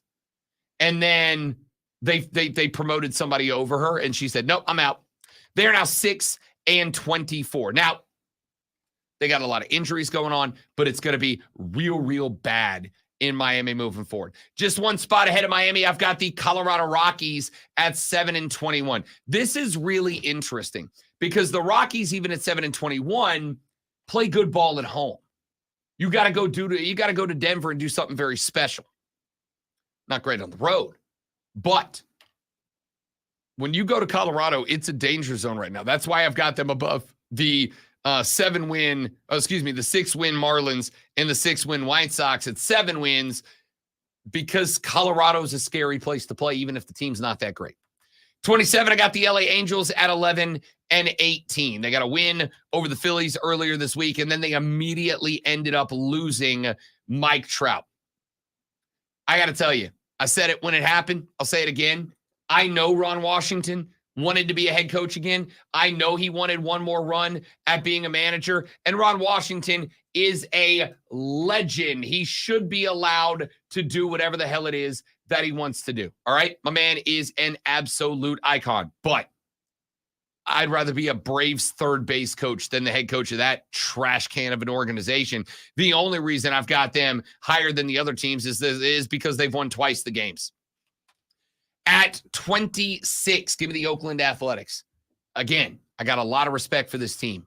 A lot of respect for this team. This team, as we have mentioned just a little while ago, has been sitting. By the way, I put this list together yesterday, so some of these records don't reflect yesterday's game because I put this power ranking list together last night. The Oakland Athletics are 15-17 as of yesterday. This team has no business being 500. Cody Decker earlier in the year kind of blew my mind. He described them as a AAA ball club. And I kind of laughed at it. I'm like, that's messed up, dog. He's like, no, you don't understand. Most of these guys are AAA guys. Most of these guys are guys that should be in AAA. They got called up because nobody else wants to play for Oakland right now, which makes sense. I'm going to go with the Pittsburgh Pirates at 25. This is one of my most disappointing teams so far. I actually think the Pirates coulda, shoulda, woulda been pretty good. Instead, they find themselves 6 games out of the NL Central. I thought the Central was going to be very competitive, and I'm not convinced it's not going to be. We know some teams are going to start doing some some movement, especially around the trade deadline and coming out of the All-Star break. I suspect the Pirates to be one, but the Pirates currently sitting right now at 14-18. Not going to get a lot of love from me, losing the last 2 in a row. I got the Astros at number 24. Trash can team, all right? No, literally, it was the whole trash can thing. They are 10-20 right now, are the Houston Astros. They got a win and a loss in the last couple of days. The team got old. The team has passed its prime. They got Verlander back. He's been okay since he's made his return. He ain't the same guy. I don't think he's ever going to be. He's well on the wrong side of 40 at this point. Astros at 24. At 23, give me the Washington Nationals. The Nats right now are 15-15. They're a 500 ball club and third place in the NL East, square with the New York Mets at this point. Honestly, I could make an argument to jump them up a little bit. There are some spots that I think they can get better. C.J. Abrams, Mackenzie Gore have been very good. And they have got a lot of talent that is coming off the injury list and coming up from AAA ball in the next couple of probably months, to be honest, because I don't think the Nats believe that they were going to be anywhere near 500, and they are, but they got a lot of younger ball players on that club, so I'm not quite ready to elevate them. Over in the American League East, I'm going to go with the Rays, dead last in that division at 14-18 right now. They got swept. Remember how bad I said the White Sox were? This Rays team got swept by the White Sox. It's not real good. City Connect jerseys are super dope, by the way. But if the best thing I can say about your team is that I really like your special edition jersey, that's not great. Back to the National League. Fourth place in the NL West at 14-18 are the Arizona Diamondbacks right now. They are plus 25 in the run differential. That is pretty good. The only positive run differential amongst the teams that are sub 500 at this point. This team is better than this record indicates. The problem is everybody knows them now. They're not surprising anybody. Everybody's throwing their best shot at Arizona. At 20, I'm going to go with the Cardinals. At 13, they are not 13-15. They are now 14-17, second to last in the NL Central. They're only 5.5 games back of the Bruins, but they have Wilson Contreras and Mason Wynn. And that's it. Only two guys doing anything. I'll go with the Padres in the next spot up. The Padres currently sitting out in the National League West with a record of 16-18. Honestly, they are on their way up at this point. The reason I have them this low is because they've got too much talent on this roster to be a sub 500 team. Being sub 500 moves them down, not that they are necessarily a bad team. One spot ahead of them. I've been praising them so far today, which is weird because I hate this team. The New York Mets. The Mets are 500. They are 15-15. They are tied with the Marlins in the NL East right now. The Mets pitching staff has been good. The problem is, even with Pete Alonso and the rest of this gang, the offense is just not producing the runs the way that you like them to, but the pitching's kept them at 500. They are right in the middle of the pile. I'm going to go with the Blue Jays, one spot ahead of them. The Blue Jays are 15-17. They have lost 2 in a row at this point, 2 in a row. Here's the thing. A lot of talent. Bo Bichette, Vlad Guerrero Jr. This team has got, much like the Padres, too much talent to be a 500 or now below 500 ball club. Don't love that. Let's go with the Giants in the 16th spot. The San Francisco Giants out in the NL West are 14-17 at this point, but they've got some good things going for them. Jordan Hicks has moved into a starter's role out of the pen. He's been very good. The rest of the San Francisco rotation, despite the loss of an injured Blake Snell, their crown jewel pickup from the offseason, has been formidable. Problem is, again, much like a lot of these other teams, the run differential is bad. They're just not scoring runs. At 15, a team that I do think is eventually going to fall out of the mix, but they are currently 18-13 in what I think it is fair to say is surprisingly and hilariously the best division in baseball. The Detroit Tigers sit squarely in the middle, 2.5 games back of Cleveland at 18-13. They're getting the job done on the mound, not scoring a lot of runs. Didn't think they were going to.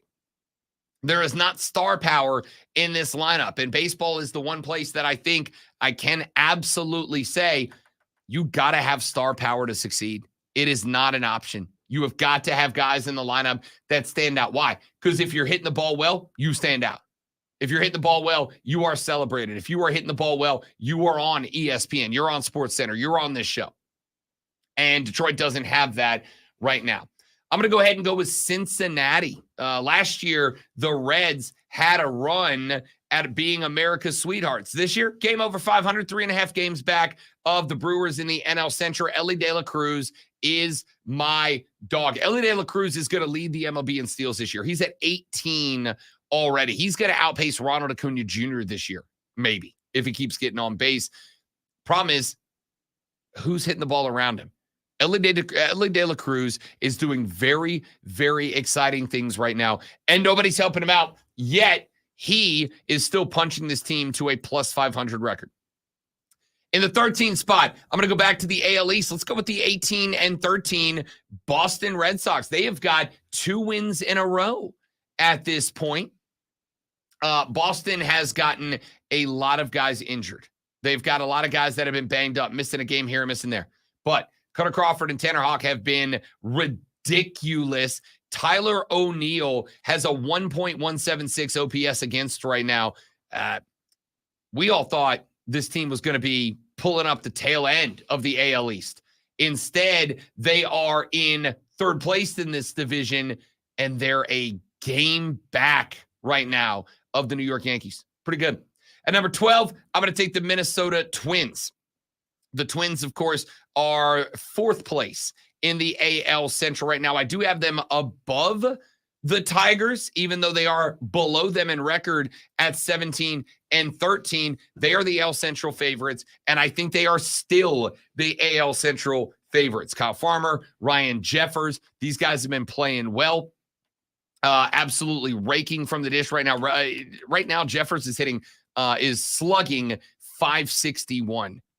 Now they just got to find where the consistency in the rotation is. And number 11, before we get to our top 10 in the next segment, the Seattle Mariners are in the just outside of the top 10. They are 17-14, the number 1 team in the AL West right now.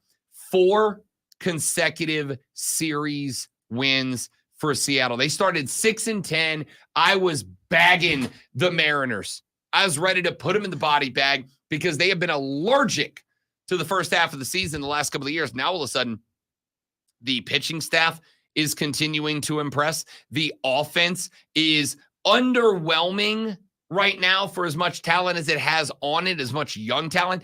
But young talent takes a while to develop. Young talent takes a while to find its consistency, takes a while to find comfort at the dish. They're going to find it, but they don't have offensive consistency right now, and that's the biggest problem. When we come back here in just a minute, I will give you my top 10 teams in Major League Baseball as it stands right now. 10 through 1, where do the Braves rank on this list? Where do the Yankees fall on this list? What about the Phillies? We're going to break all top 10 down next. But before we get to that, oh, and by the way, Rashad Beard at 840, Club at 920. It's called hype, people. I'm building it. Just like I'm going to build a hype for this Sports Flash. I think you could have put a little more into the hype, but Sports Flash! There we go. The Gamecock baseball team got a run rule victory over East Tennessee State last night, winning 15-2 after 7 innings. ETSU scored twice early, but South Carolina responded with 4, including Ethan Petrie's 16th home run of the year. Kennedy Jones, Dalton Reeves, and Cole Messina also had home runs in the win, while South Carolina's pitching gave up only 3 hits on the night. Boston Celtics finished off their series against the Miami Heat with a 118-84 win last night after losing Game 2 in Boston. The Celtics won 3 straight, including 2 in a row in Miami. Boston hit 16 threes, while Miami only had 3. Tune in this afternoon from 3 to 7 p.m. for a brand new local show, Wire to Wire. Cole Bryson and Diesel get you up to date on the latest local and national sports news. Great guests, great debate, and a lot of fun. Wire to Wire.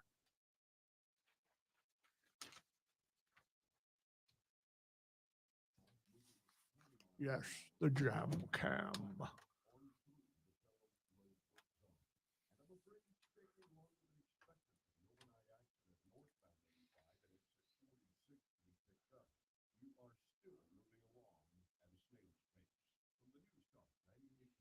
Daggum.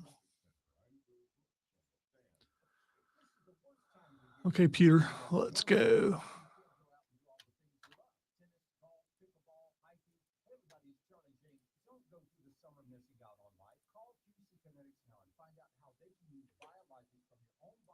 Processes jump started again.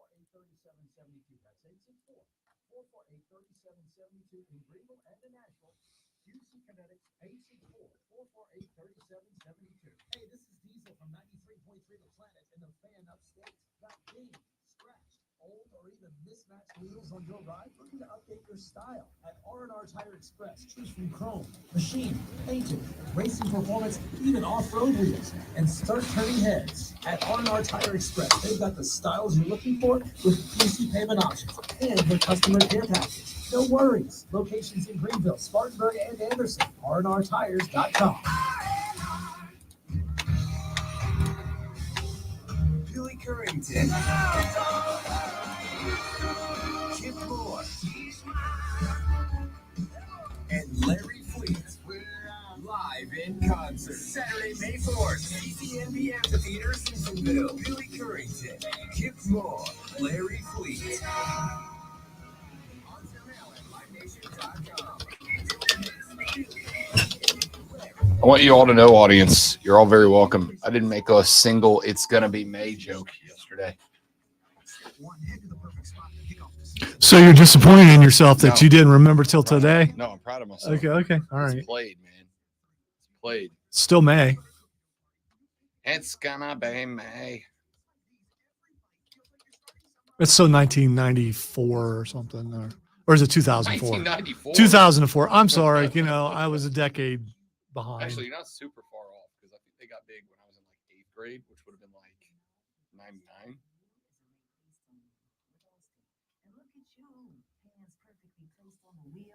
Not like the driver to the right who's really going after that drum solo.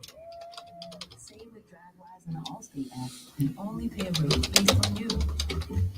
Now available in every state, subject to terms and conditions. Rating factors and savings vary, and in some states your rate could increase with high-risk driving. Allstate Fire and Casualty Insurance Company and affiliates, Northbrook, Illinois. Unique and unlike any other sports talk show. It's Bet MGM Tonight, Monday through Friday from 7 to 11, only on The Fan. Upstate. Bet MGM Tonight is the red zone for casual and hardcore sports fans. Live sports betting updates for all of the night's games as they happen. The latest scores, sides, totals, props, parlays, futures, and more with real-time relevant. Shane, Diesel's very intense. If the beard was quivering, you probably should have been afraid. I've heard the music he listens to. You can't, and it's calming for him. That's how you know how you're intense. And the double bass pedal is basically a violin for you. You're intense.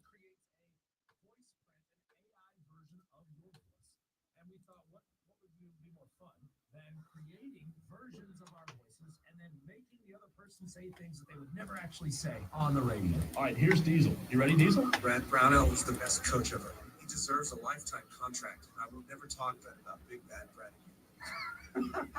Oh my gosh, that's great.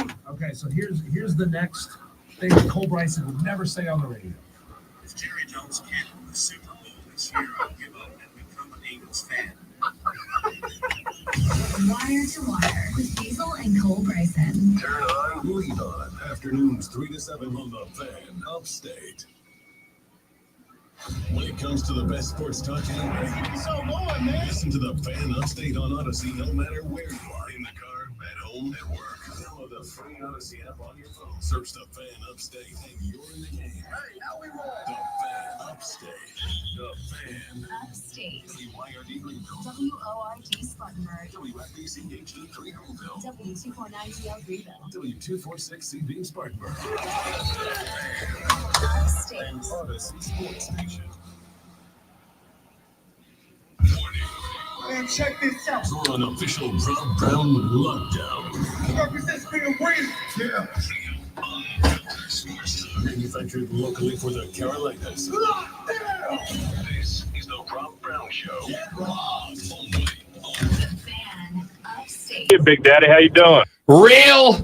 Real good, Court LaJoy. As we enter hour number 3 of the Rob Brown Radio program, right here on the Fan Upstate. Rob of the Great One, Lonzo with you here on a lovely Upstate Thursday morning. Coming up later on in this hour, Rashad Beard going to join us about 8:40 to talk Carolina Panther football with us in the next hour at 9:20. We will, of course, have the Great One takeover as Lonzo walks us through the world of Fight Club. Your home for all things MMA, boxing, and professional wrestling here on the show. But before we get to any of that, let's continue. Nope.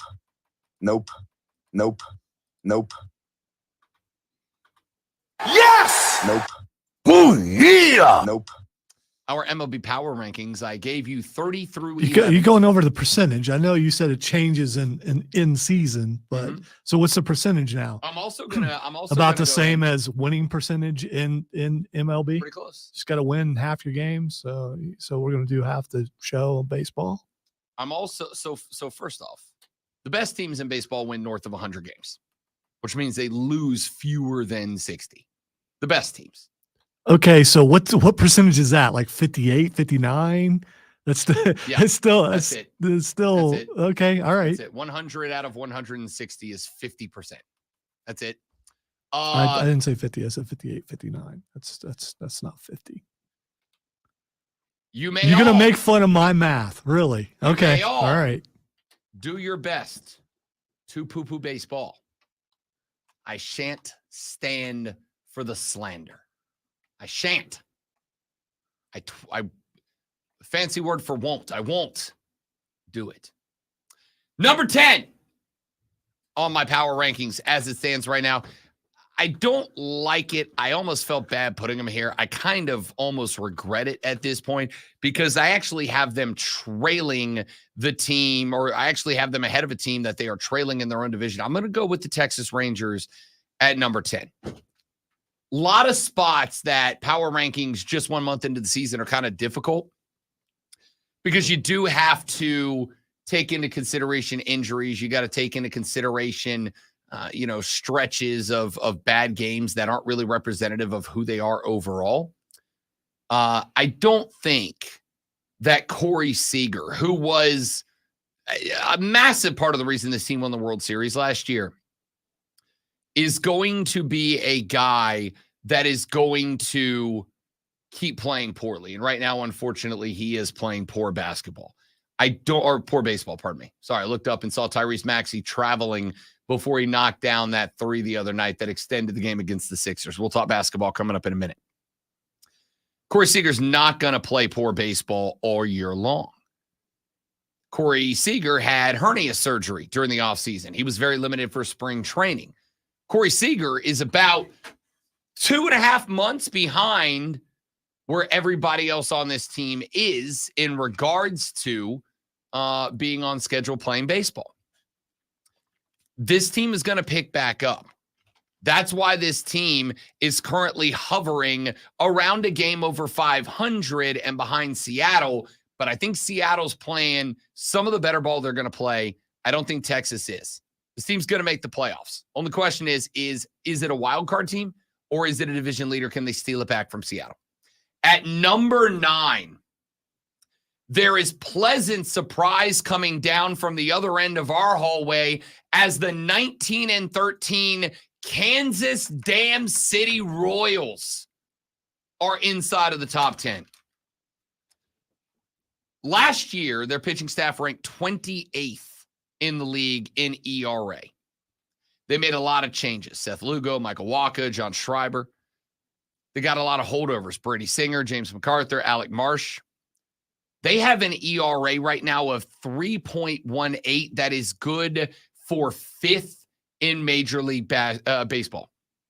Now, Kansas City, much like a handful of other teams, and you're going to hear this a lot again early in the season, because hitting pitching in spring training is one thing. Hitting pitching from MLB pitchers in the regular season is an entirely different game. The Kansas City Royals have Bobby Witt Jr., they have Vinny Pasquantino, they have Salvador Perez, and outside of that, nobody else is hitting the baseball.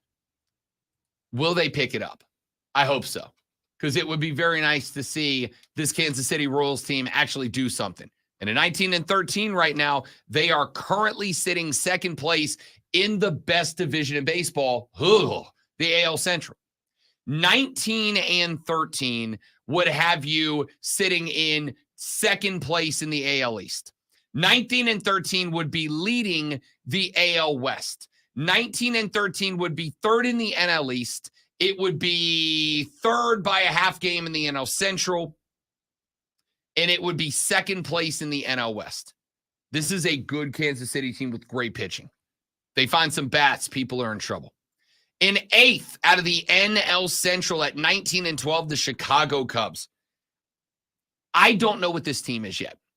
Like we mentioned a couple of times, this team was one game off playoff pace last year. But they've got a bunch of guys that have been banged up at key spots around the field, some guys that have been dinged up, and some of their offensive stalwarts, Dansby Swanson, Chris Morrell, Ian Happ, they've been okay. They've been okay. They haven't been good.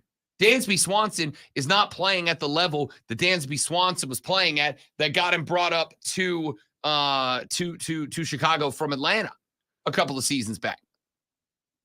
I think this team currently sitting, again, second place in the best division in ball, and only by a half a game, because the Brewers are 19-11, they're 19-12. This team's going to get better. Y'all, this Cubs team's going to make the playoffs this year. They're good. Right ahead of them is the team that is right ahead of them at 19-11. I got the Milwaukee Brewers. I have spent the entire offseason talking about the fact that when you use the word mid, and we use the word mid very frequently around here, when you use the word mid, you are describing the Milwaukee Brewers. They're not bad. They're not good. They're not excellent. They're not atrocious. If at any given point last year, you went and looked at the last 10 record of the Brewers, just kind of see where they are momentum-wise. Any given point in the season, you go look at the last 5 record or the last 10 record of the Brewers. It was always 6-4, 5-5, or 4-6. You never had a 9-win streak. You never had a 9-loss streak. Never hit double digits in the win column. Never hit double digits in the loss column in terms of streaks. They were just always either 4-6, 5-5, or 6-4. This year, that's not necessarily the case. Now, they are 5-5 in the last 10 right now, but they're 19-11 overall. They have Freddie Peralta, who's throwing phenomenal baseball right now. Their pitching stinks. What's shocking right now is that William Contreras is the best right now today catcher in baseball. Not saying he will be all year, but right now the best catcher in baseball. And everyone around him is hitting the ball at this point. Milwaukee is one of the few teams that you can lean on and say, hey, this team actually is getting it done offensively early in the season. One spot ahead of them, currently sitting at number 6. Some of y'all are going to get upset with these rankings. That is fine, especially if you're an AL guy. Right now at 20-10, I've got the Cleveland Guardians at number 6. Why, if they are leading the American League, do I have them down? The answer is because Cleveland is playing the best ball they can play right now. Their pitching staff is in the bottom 10 in many statistics. Offensively, they're going very well. Most importantly, they've got one of the best offensive lineups in terms of initial numbers right now, and they've got an exceptional bullpen. Josh Naylor, Stephen Kwan are both playing some of the best baseball of their career. It's not a very balanced team. It's a team that's winning with pitching, and that's fine. That's what playoff teams do. They win with pitching. But the numbers here, I just feel, are unsustainable. At number 5, I'm going to go with the 19-11 Baltimore Orioles. They are a team that's hitting the ball well. Corbin Burns and Cole Irvin look very good off the bump right now. They have got one of the most dynamic offenses in MLB inside the top 10 in run differential, led by early MVP candidate Gunnar Henderson. I really like this team. It is a very balanced team. The problem they have right now is when Felix Bautista went down, they don't have a pen. They don't have a closer. They don't have a pen. And that is going to start getting them into trouble later in the season when other offenses start to get warm up. When other offenses start to warm up and they start putting the ball into play, that's when Baltimore's going to find themselves in some dogfights. One spot ahead of them is the team that is one spot below them in their own division at 20-12, a team that has more wins than Baltimore, but also more losses than Baltimore. Give me the New York Yankees. Early in the season, Juan Soto and Alex Verdugo were smashing the ball. Smashing the baseball. They have both slowed down a little bit. On the flip side, Aaron Judge is heating up. He had a game 2 weeks ago where he struck out 4 times in a game. He got booed off the field by Yankees fans. And since then, he has absolutely turned it on. And the Yanks have created something that the Dodgers have, that the Braves have. They have a lineup that you cannot pitch around. There's no spot on this lineup that you can pitch around. What's this team going to look like if and when Garrett Cole comes back? Even better than they are now. I'll go with the Yankees at 4. I'm going to go in 3rd right now with the Philadelphia Phillies. They have more wins than the Atlanta Braves. They are 21-11. The Braves are 29. They do have more losses than the Bravos as well. Over the first month of the season, it has been about the pitching. Aaron Nola, Zach Wheeler, but Ranger Suarez has been playing well. One of the better southpaws in the game right now.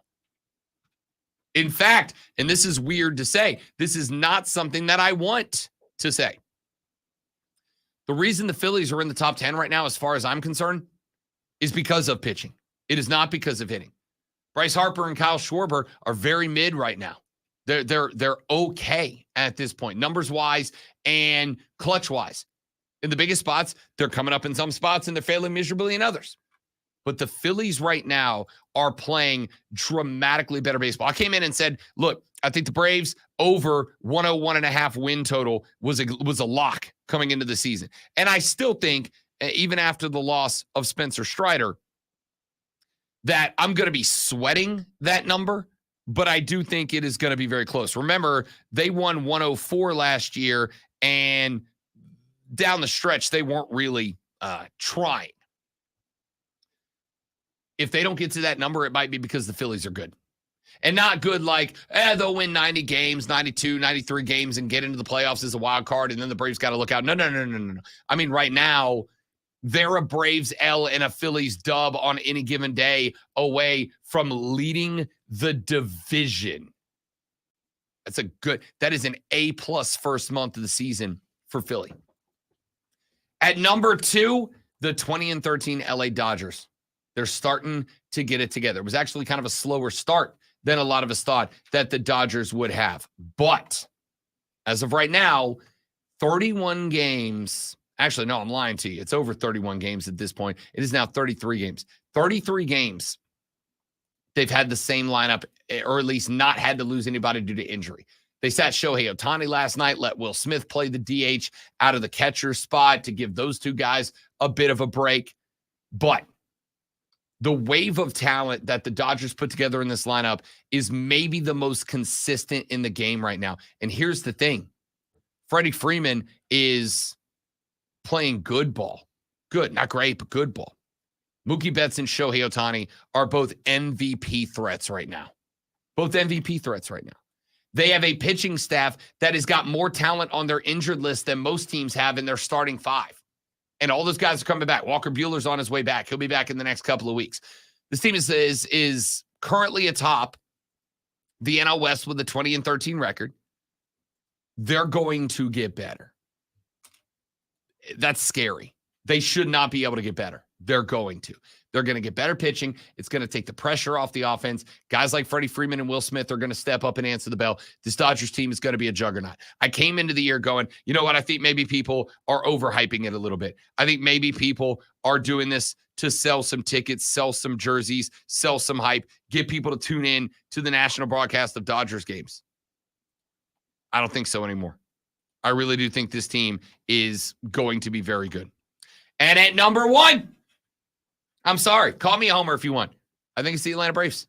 I do. I know they dropped 2 out of the 3 against Seattle. I know that they are 20-9 right now. But offensively, even with a drop-off in the last 3 games, or let's say 2 out of the last 3 games, even with that drop-off, the run differential, like it was last year, is ridiculous. The WAR, like it was last year, is ridiculous. The OBS, like it was last year, is ridiculous. The team batting average, like it was last year, is ridiculous, even with 2 crap games in the belt against Seattle on the road.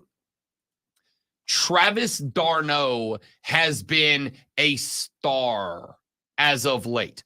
d'Arnaud was supposed to be a guy that if and when he was in the lineup, because remember, Sean Murphy's dinged up. Starting catcher, an all-star from last year, dinged up. Travis d'Arnaud was supposed to be a stopgap. Hey, man, go hang in there until we can get Sean Murphy back out and on the baseball field. Travis d'Arnaud's been a star. Travis d'Arnaud is giving a good argument right now why when Murphy comes back, you got to leave d'Arnaud out there until the hot streak comes to an end. He's been good. Ronald Acuna Jr., Matt Olson, Austin Riley have all been pedestrian. So how are the Braves still here? It is because Chris Sale and Reynaldo Lopez have been stellar additions to the rotation.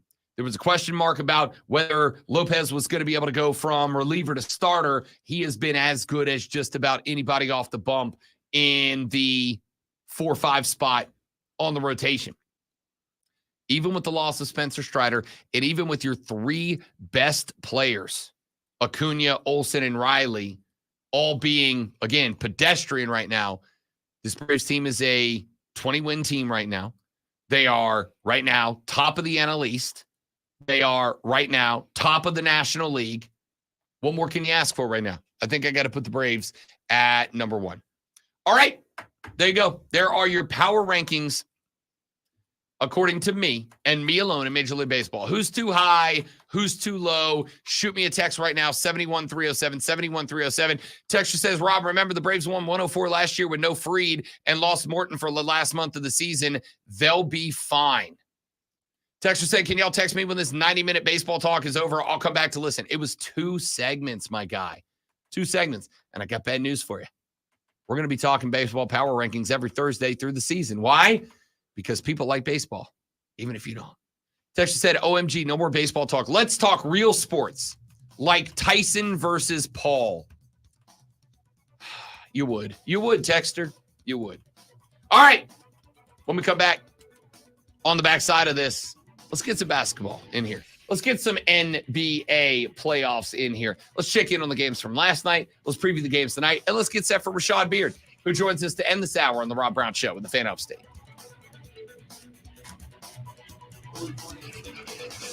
That Kansas City Magnets on the side. And it's sweet. But the Kansas City Magnets really stood out. The car. I was like, uh-oh. No. That was me popping. It was a very aggressive point. All right, guys, give me 45 seconds. I'll be right back.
Shane, I just saw a Kansas City magnet on the side of a sweet-looking convertible. That's all. It wasn't anything major. I get it's the most reaction you've seen out of me in 2 segments. I don't know why.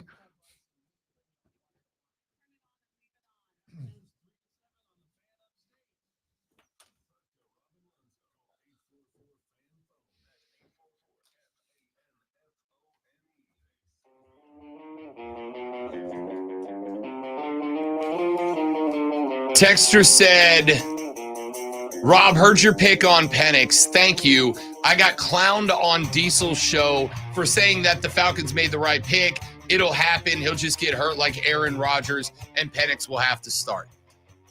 Do like I'm doing, Texter. Save the receipts. Save the receipts. All right? You know it. I know it. We know it. Save the receipts.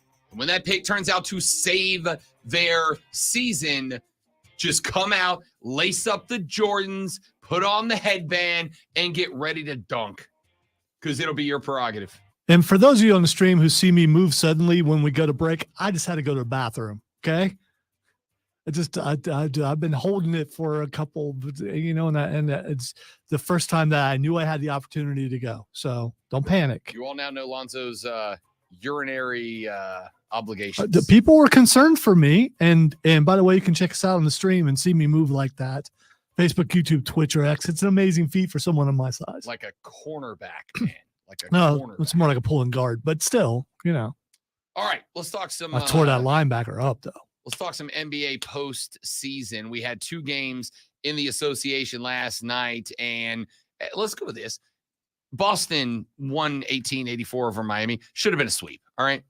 The Heat hit 23 threes in game 2 on the road at Boston. As I told you then, that's not sustainable. That's not real, all right? Just like birds, that's not real. It's not a... Baby pigeons, man. Can't sustain that. You can't. And they didn't. They were without Jimmy Butler. They were down. They didn't have their best player. And by best player, I mean playoff Jimmy Butler. I'm talking Jimmy Heat World. They didn't have that guy. I'm not celebrating this win from Boston. Talked about it a little bit last night with my guy Ryan from the BetQL Network. Because I came into this postseason with a skeptic's mentality about Boston. He was all in on Boston to win the East, all in on Boston to win the NBA title. And I don't get it. I don't get it. I don't understand how you're going to let yourself get clowned by Boston again. And he texts me. He's like, yo, look at that. 4-1. Dominated Miami. I'm like, yeah, it's Miami. Like, I didn't understand why this Heat culture thing took over for a hot minute. That was a great basketball team. It wasn't. That is a team that has a star and then a group of guys around him. And this is a fine way to build a basketball team. There's multiple ways to build a basketball team. You can build a very solid team.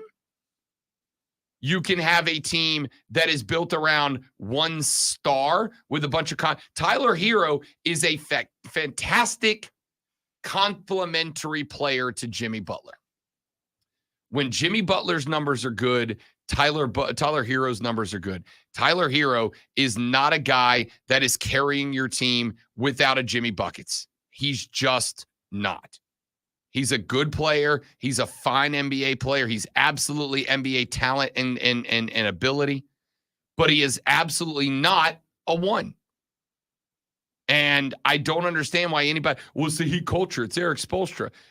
I have said over and over, I genuinely believe that Eric Spoelstra is the best coach in the NBA. As far as looking at the X's and O's and drawing up a scheme, I think Eric Spoelstra is the best coach in the NBA. I think the fact that the Heat are even here year after year the last few years is a compliment to Eric Spoelstra more than anything else, right? Bam Adebayo is very good. Jimmy Buckets, very good. But outside of those guys, it's a good team, but it ain't a great team. And the fact that the Heat are a consistent playoff participant is absolutely credited, in my opinion, to Eric Spoelstra. But You're in the NBA playoffs. Everybody that's still standing is a good team. Everybody is at the least, even the 7 and 8 seeds, at the least, they're good teams. And if you don't have your best player, you're not going to beat them. The good news for Milwaukee when Giannis went down was that Dame Lillard was still available. The good news for Milwaukee when Dame and Giannis both went down is that you got a guy like Chris Middleton, who has always performed everywhere he's been. But that was, to me, that was a shock domination by the Bucks over the Pacers. And I think it had more, in, again, my ever so humble opinion, I think it had more with the Pacers taking it easy than a game. And Mario agreed with this yesterday. I think that had more to do with the Pacers taking it easy in this game than it had to do with Milwaukee. I mean, Milwaukee played exceptionally good basketball. I'm not going to take that away from them. But I think that Indiana was just they were just kind of getting through that one. I think they thought coming into that game, no Dame, no Giannis, no dub for Milwaukee. You had them, Milwaukee, playing for their boys, played the best game they could have played. And it kind of caught Indiana by surprise. It's not going to happen again in Game 6. Milwaukee's it was actually opened at 6.5, now all the way to 8.5 point favorite. And I still might take them to cover that line. That's a big line. But I look at Miami and I'm thinking, in what world? In what world was that team ever going to compete with Boston? It is not that series that should make you think, oh, Boston is actually it this year. They're actually the boys this year. I don't think, again, they might be. I could be wrong. But they will have to break a pretty lengthy narrative to make that happen. Dallas, 123-93 winners over the Clippers last night. Dallas, much like Miami, as Luka goes the Mavs. Now, you're going, wait a minute, Rob, Kyrie's on that team. And we have not been saying Kyrie's name that often this year. All Kyrie has been doing is balling out in the playoffs. Yeah, but I want you to look at the games that Kyrie Irving balls out in. The games he balls out in are the games where the Clippers have thrown everything at preventing Luka from doing anything.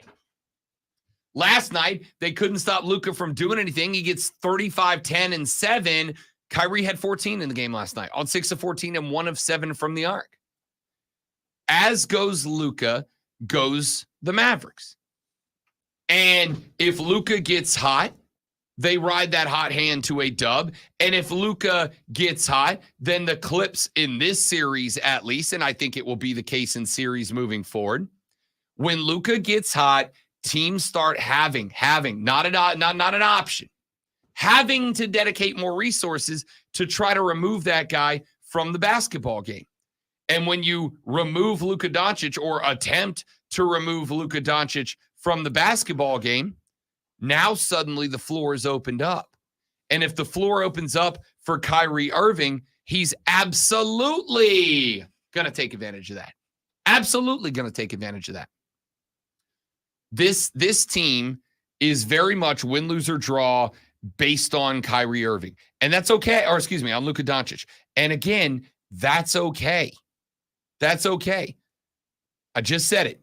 There are multiple ways to build an NBA franchise. One of the ways that you can build an NBA franchise is around a megastar. The Dallas Mavericks have done that. They built around a megastar in Luka Doncic. They found a bunch of complementary players like Dan Gafford and PJ Washington that can play around and emphasize Luka Doncic. And then they went and found a secondary star in Kyrie Irving. Kyrie Irving's still one of the best players in the NBA. There's no argument against that. But Kyrie Irving in the role of Luka's sidekick, in the role of the guy that is there to take advantage if you're going to double Luka and try to remove him from the game, Kyrie stepping in as the next man up in that spot has been so good for this team. If Luka goes down, do you think Kyrie can carry this team as the main man, as the bro, as the dude, as the head honcho? Do you think he can carry this Mavericks team by himself if Luka goes down? I don't think he can. I think he can play good basketball. I think he can still go out there and score 40 without Luka. But I think because everybody else in that organization was brought in to play good ball around Luka Doncic, if Kyrie Irving was to get, or excuse me, if Luka was to get bounced, I don't think they complement Kyrie Irving like they complement Luka Doncic. And if that's the case, it gets a little disjointed. They're in trouble. As of right now, Luka Doncic ain't gone nowhere. I picked the Mavericks in 6. I'm sticking with the Mavs in 6. That next game is at Dallas on Friday night. New York at Philly tonight, 9 o'clock. Right now, this series is led by the Knickerbockers. It is a 3-2 series. I'm going so hard on Philly tonight. -3.5 are the 76ers, and an over-underline in this game set at 200. I think it's going to hit. I think the over's hitting, and I think Philly's covering in this game. And I say that because while Joel Embiid has pretty much lost me as a fan in this postseason, because it is one thing to be the dirtiest player in the game. It's another thing when being the dirtiest player in the game starts to threaten careers. And I think Joel grabbing dudes by the legs while they're jumping over him is that. The 76ers team is still very good. Tyrese Maxey was clutch last game. Like, they found something. And I think they're going to bring it out tonight. Give me the 76ers to cover and hit the over of 200.5.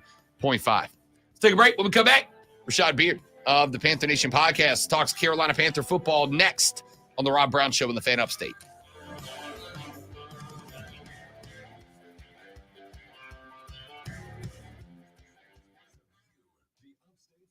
All right, guys, going to step away for just a minute while I get Rashad lined up. Y'all don't go nowhere.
What's up, big fella?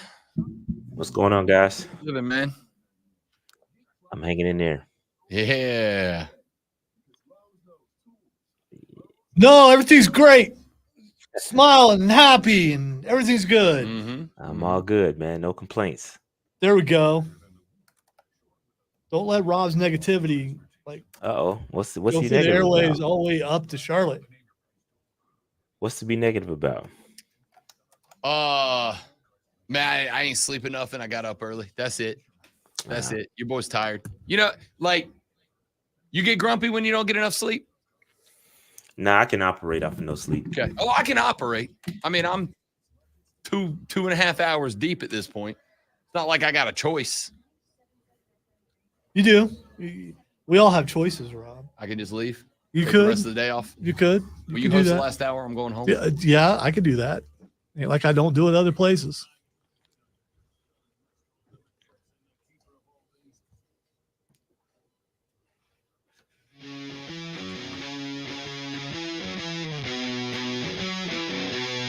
The Rob Brown Show continues. It is the Fan Upstate, ladies and gentlemen. A beautiful Upstate Thursday morning. And of course, at this time, every Thursday, we take a short trip right up the road to Charlotte, North Carolina, and welcome in one half of the host of the Panther Nation podcast, which you can find on Twitter at Panther Nation PC, and more importantly, by searching and subscribing on YouTube. He is Rashad Beard joining the show. What's up, big fella? What's going on? Draft is over. Lots of stuff to talk about. I want you to know before we talk Panthers, you're a bite now. Certified hater mode. You're a bite now. Certified hater mode. Yes, sir. All right, let's It's get a into thing. this. It's a thing. It is. It is. I like it. Yeah, he's been exhibiting yeah. it all morning long. So yeah. All right, you know what, Rashad? Let's start this Panther segment by talking about the Falcons. All right, because this Michael Penix pick has got people up, and I have defended it. All right. In fact, I've said the Falcons did make a mistake. The mistake was paying a 36-year-old quarterback who ain't never won a damn thing $100+ million to come quarterback your team. The Michael Penix Jr. selection makes sense to me because Kirk Cousins is more likely than not going to get hurt. Now Because you got a guy. paying a young guy like Deshaun Watson that much money is okay, but because he's old, who ain't won nothing either. I'm just saying. I'm gonna turn my mic off and back up. You're bringing in a guy who, yes, he is older than the other rookie quarterbacks. He is a decade younger than your starter who's going to get hurt and call the shot. I don't like it. I don't want it, but it is what it is. You give him a couple of years to sit. And if the Falcons lose their first-round pick next year, which Shefty has suggested that there is a chance that they might, they can't draft a quarterback next year going into the third year of Kirk Cousins' contract, a contract that I don't think he's playing all 4 years of. I'm not saying it makes you better now because it doesn't, Rashad. I'm saying that even though you don't have to like it, it makes sense as a pick.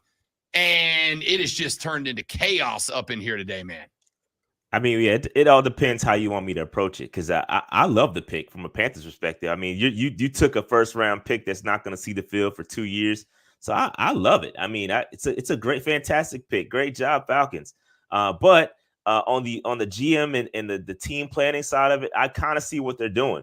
I don't necessarily agree with it. I get it. Hypothetically, it makes sense. You don't plan on picking the top 10 if you have your guy and you really feel convicted about him, and you're not going to be picking in the top 10 again for the next couple of years. Why not take him and see what happens? But if it doesn't work out, you severely set yourself back because I look at it like this from a Panthers or from an NFC South perspective. You're right in the driver's seat in theory, on paper, right? You could have took a guy that could instantly impact the football field immediately. You picked it, but you decided to choose a guy that's not going to see the field for 2 years. So, I mean, from a Panthers perspective, I love it, but I also get it. And if they swing and they miss, it's going to be a terrible setback for the Atlanta Falcons. Oh, for sure. You know who else you can say that about? Every quarterback drafted in the first round, ever. Every quarterback ever in the first round. If you swing and a miss, it's a huge setback. That's what that position is at that spot. Yeah, but you're also not taking you're not taking a guy in the top 10. They took a guy in the top 10, and not only that, they also paying another guy 180 whatever million guaranteed or whatever he's getting paid. So you're doubling down. You set yourself back from a cap perspective, and from a draft capital perspective. It's pretty bad. If it doesn't work out, it's pretty bad. But if it does work out, they're gonna look like geniuses. If it doesn't work out, is something I can say about JJ McCarthy. I can say it about Bo Nix. I can say it about Caleb Williams. I can say it about Spencer Rattler. I can say it about any quarterback that gets drafted. And you're not wrong about it, but like, yeah, obviously, if it doesn't work out, the Bears, if Caleb Williams doesn't work out, they're going to look real silly, especially if Jaden Daniels does. If Jaden Daniels doesn't work out, the Commanders are going to look real silly, especially if Michael Penix Jr. does, right? That's all well and good. My point here is, I'm not saying you got to like the pick, and I understand that a first-round pick could have impacted the field this year. I think the Falcons, I don't know, you tell me if I'm wrong here, I think the Falcons enter the year as the odds-on favorite to win this division, to be honest with you, whether it's Kirk Cousins or Michael Penix Jr. starting. I get it, but I also think they've built a roster that can stay together for the next 5, 6, 7 years. Get the next guy now because Kirk Cousins ain't playing when he's 40 years old, man. Yeah, I mean, if I had a crystal ball, I mean that's basically they gambled, right? They gambled, and I do agree that they're in the driver's seat on paper, right? It's got to be coached. I don't know what Raheem's going to do. Is he going to come in and just instantly make an impact? And I do agree that they were not coached very well last year. So you bring in a coach, and on paper they're solid. I just still question it. You could have brought in a guy like an edge rusher. They need defense bad, and for them to take a quarterback that's going to sit for 2 years when they could have taken a guy that impacted the game immediately. It just doesn't, man. We'll talk. I guess that same kind of applies to the Panthers too, which we'll talk about a little bit later. But yeah, it doesn't make sense to me. All right, let's jump over to the draft class. It's obviously in the rear window now. We talked a little bit last Friday about the selection of Xavier Legette, guy I very much like, guy I think fits. Oh man, I really know is that.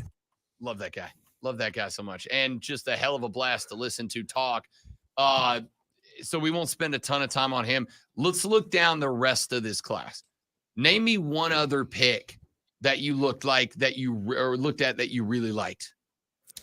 Jatavion Sanders, the tight end from Texas, the one I really like. Not only I like it because of the position, right? It provides a weapon for Bryce Young, but I love it because of the value. And I can't say that for the rest of the class, right? The rest of the class, I think we're a little bit of a reach.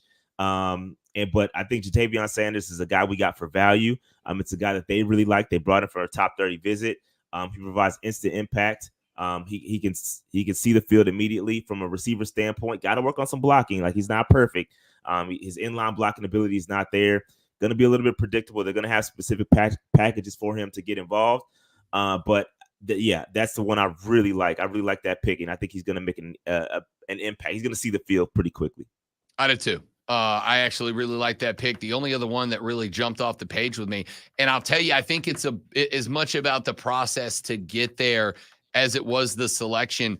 John Brooks, the running back out of Texas. I love that pick. You got the number one running back on the board, and you got your second round pick back next year to still end up with this cat in the back pocket. Like, I know he's coming off the ACL. There's questions if he's even going to be ready for when fall camp rolls around, or if it's going to be closer to week 1 of the season. But if this dude is able to get his wheels back under him the way he was playing the first half of the season at Texas, man, if he finishes last year at Texas like he started, this guy's getting drafted way higher than he did. I am totally fine with rolling the dice on Jonathan Brooks where you did. I got to bring a little realism here. One thing about me is I am consistent, right? I'm very consistent in my takes, and I'm not a fan of taking a running back in the second round. I'm just not a fan of spending that much draft capital on a position that the value isn't quite there. Now, I will agree that I do like the trade back to get, like, we traded back and then we traded back up to get him. I like that. If we had taken him at 39, 33, or wherever we stayed where we were, I would have been really upset. But because we were able to recoup our future second round pick, 2025, which we did not have, we got that back with trading back. So I'm happy about that. And I think Jonathan Brooks, I love him. He's talented, very good player, provides something we have not seen on this roster since CMC was around, with the receiving ability out the backfield, very good contact balance. He's a very good running back. Please don't get me wrong. But this is another one coming off the ACLs. I don't know how much of an impact he's going to provide immediately. And when you spend a second round pick on a guy, I want to see that impact immediately felt. And I don't think we're going to see it. Now, year 2, year 3, I think we're going to be saying, oh, this is a great pick. So I'm going to sit back and wait. I'm not going to immediately say this is a terrible pick. I'm going to wait and say, all right, let's see how it goes, because I really think that Jonathan Brooks pick is a pick for the future, right? You got Miles Sanders, probably not going to be here next year. You got Chuba Hubbard, who's on a contract year. Now you got Jonathan Brooks in that backfield. And I think that's protecting us from the future. And I do think he's not going to be RB1. I think Chuba has earned the right to be RB1. But I do think he's going to rotate in, and kind of sort of similar to what Bijan Robinson is with the Falcons. They took him in the first round, but he definitely did not get first-round snaps and did not put up first-round numbers. I think it's going to be a very similar thing to here in Carolina for Jonathan Brooks. I am very interested in that. We're talking with Rashad Beard, host of the Panther Nation podcast here on the Rob Brown Show on the Fan Upstate. The good news, because I think, like I said, the one thing holding that guy back from maybe even going off the board higher, I know how you feel about running backs. I don't even disagree with that feeling. I also know every now and then one stands out. And I think if it wasn't for the ACL injury, John Brooks would have been that guy that you go, yeah, I'm not a run back in the first round guy. I'm not a running back in the second round guy. But this cat's special. This cat's different. I felt that way about John Brooks before the injury. And here's the thing. If you get an ACL injury at John Brooks' age, as opposed to when you're 27, 28, 29, much easier to bounce back from. So that even knocks some concern down. But I think you mentioned something that I'm interested in, which is a guy who is remarkably consistent with his hands out of the backfield opens up the offense for Dave Canellis, I think, quite a bit.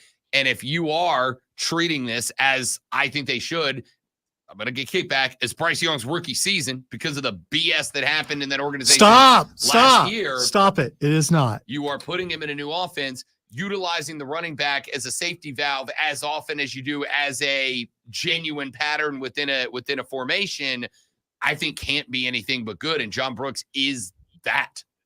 Yeah, Canales definitely has a history of using the running backs. If you go back and look at his Tampa Bay production and or his days in Tampa Bay, you see Rashad White put up some good numbers out of the backfield as a receiving threat. So I think you're going to see that similar thing with Jonathan Brooks. I just don't know how quickly you're going to see it. And again, I don't know. I'm not a medical. They say a clean tear. I don't even know what that is. I'm not a doctor, so I have no clue what that really means. But hopefully he gets back. All the word on the street is that he's going to be ready for camp around June or July or whatever, but we'll see. I don't know. I'm in wait and see mode for Jonathan Brooks. I think this is a pick that I don't necessarily agree with right now, but in 2 years down the road, 2-3 years down the road, I think we're going to say, all right, yeah, it was worth it. All right, let me give you one more name. Got a couple more minutes with Rashad Beard of the Panther Nation podcast here on the Rob Brown Show.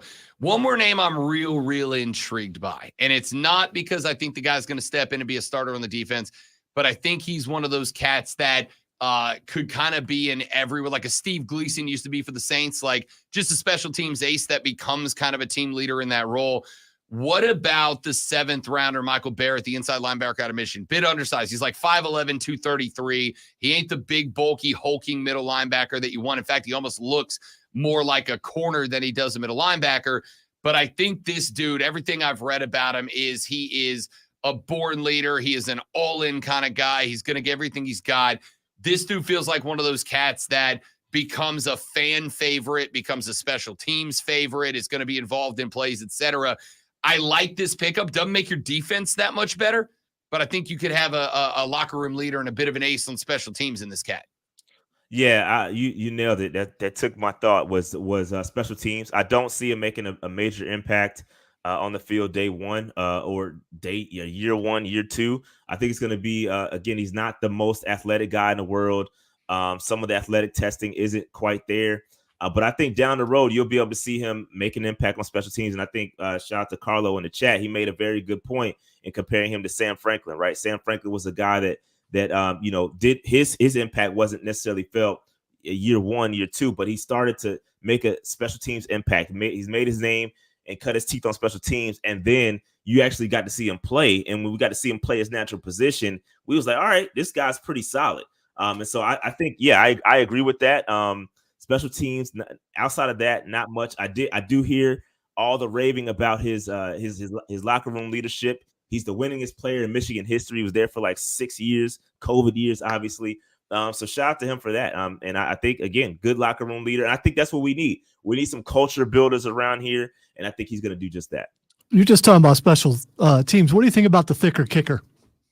The thicker kicker. Yeah, man. Hey, look, I do think we need to bring in some competition for Pinheiro. Pinheiro has questionable distance.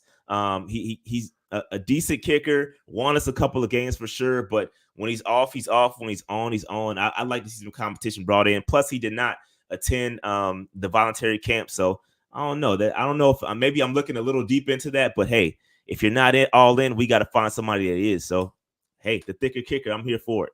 The thicker kicker. I just learned to hear him say thicker kicker. Yeah, I get it. I mean, it was amazing, like I thought it would be. We got him to say Jim Bob Cooter, but it's a solid second place. Rashad Beard, host of the Panther Nation podcast. You can follow them on X at Panther Nation PC. More importantly, make sure you go to YouTube, find the Panther Nation podcast, like, get subscribed, turn that bell icon because they are live all the damn time. What y'all got coming up next? Man, a lot of stuff coming. We got a big collaboration coming up next week. I can't really talk about it just now. We got a couple of really nice collaborations coming up. So please stay tuned. It's going to be awesome. PNP is where it's at for Panthers content. A lot of big things happening. So stay tuned. And let me just leave this final thought with Panther Nation regarding this class.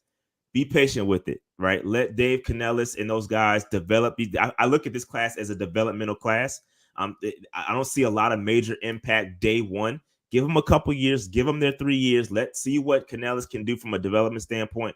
They deserve a shot. They deserve a clean slate. So let's not be too hard on the class. I know the national pundits are grading us really low, but let's see how it develops. Let's be patient and let's keep pounding.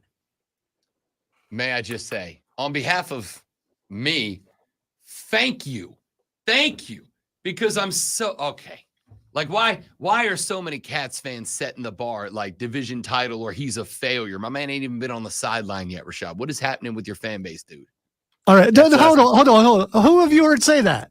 We're Rashad, at least Rashad and I are realistic this year. You know where the expectations are. The expectations, unfortunately, are last. I haven't heard anything other than that. I didn't say you were saying that. I said I'm a man of the people. Are I'm you? out and about. Are you? Okay. Yes. You may be a man of the people, but I'm the people's champ. I agree with everything you said. Yeah, listen, he's on one today. He is. Rashad Beard, Panther Nation podcast. You can follow them on Twitter again at Panther Nation PC. Make sure you like and subscribe to the YouTube channel. Thanks for dropping got something big, but I can't tell you what it is, Rashad. Sorry. That's a hanger. Sorry. I like that. I don't want to jinx it, but just stay tuned and you'll see what's going on. A lot of good stuff. That's all I can say. Talk to you next week, big fella. All right, guys. By then you'll see it. Hopefully. By then we'll know. Yeah, we'll feel good about it. Panther Nation podcast, Rashad Beard. Talk to you next week, my man. That is Rashad Beard. We got to run to a break. When we come back in the next hour of the radio program, we'll dive more into some NBA playoffs. And then, of course, it's time for Fight Club with the great Lonzo, all coming up on the Rob Brown Show and the Fan Upstate. Not even an intro, because I'm on one today. Great. No, we're not. The Dallas Mavericks hold a 3-2 series lead after dominating the Clippers, speaking of the NBA, last night, 123-93. Luka Doncic had 35 points, 10 assists, and 7 boards in the win, while no Clippers scored more than 15 points. The Atlanta Braves woke up the bats and prevented the series sweep after dropping 2 in a row at Seattle with a 5-2 win. Ronald Acuna Jr. had 2 hits and an RBI, while Austin Riley drove in 2 more on 2 hits in the win. Chris Sale went 5 innings, giving up 6 hits and striking out 9 in the win. Make sure you tune in this afternoon from 3 to 7 p.m. for our brand new local show, Wire to Wire. Cole Bryson and Diesel, although today it's just Diesel, or just Cole Bryson rather, get you up to date on the latest local and national sports news. Great guests, great debate, and a whole lot of fun. And it's all Wire to Wire.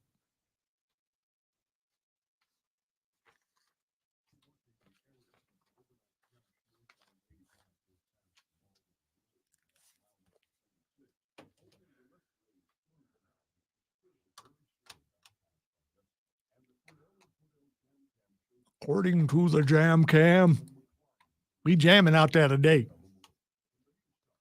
Ain't nobody moving.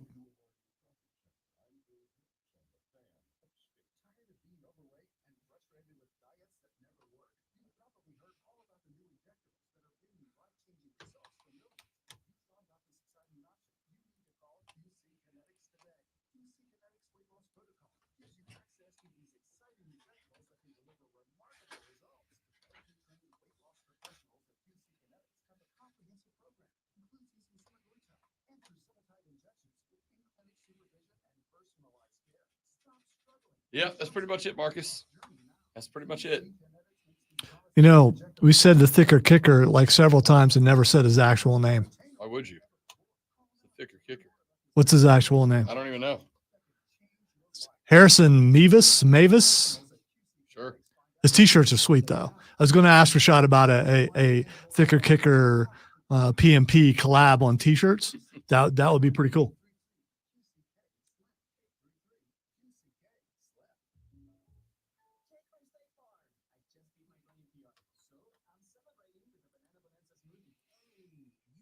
Hey, Banana Bonanza.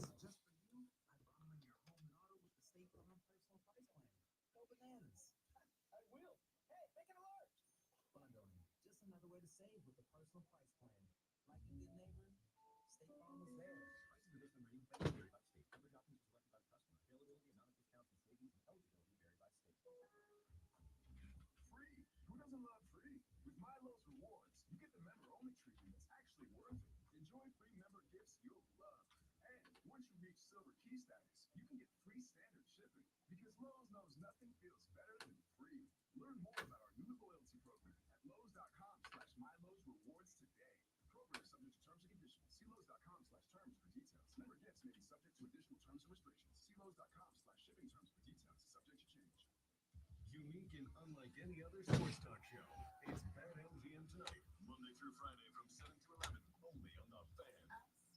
Bad MGM Tonight is the red zone for casual and hardcore sports fans. Live sports betting updates for all of the night's games as they happen. Prize Picks first break. And 4. Real-time, relevant sports wagertainment tonight at 7. Bad MGM Tonight, exclusively on The Fan. And on the Odyssey app.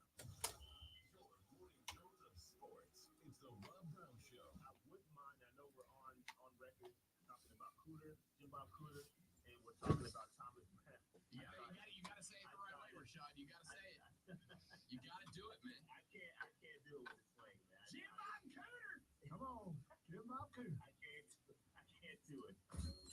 Don't hit snooze. Play the Rob Brown Show. Now morning 6 to I don't know what Jim Bob Cooter is now. when it comes to the best sports talk. Do you capitalize the J and the B, or is it like JMBOB? It's hyphenated, so That's what I thought. like I'm guessing Bob is like his middle name. Well, if it's hyphen. It may makes be it one James thing. Robert Cooter, possibly. I don't know. But that doesn't have the same ring as Jim Bob. Wikipediaing Jim Bob Cooter. He is currently OC for Indianapolis. He is James Robert Cooter. Thank you. Nailed it.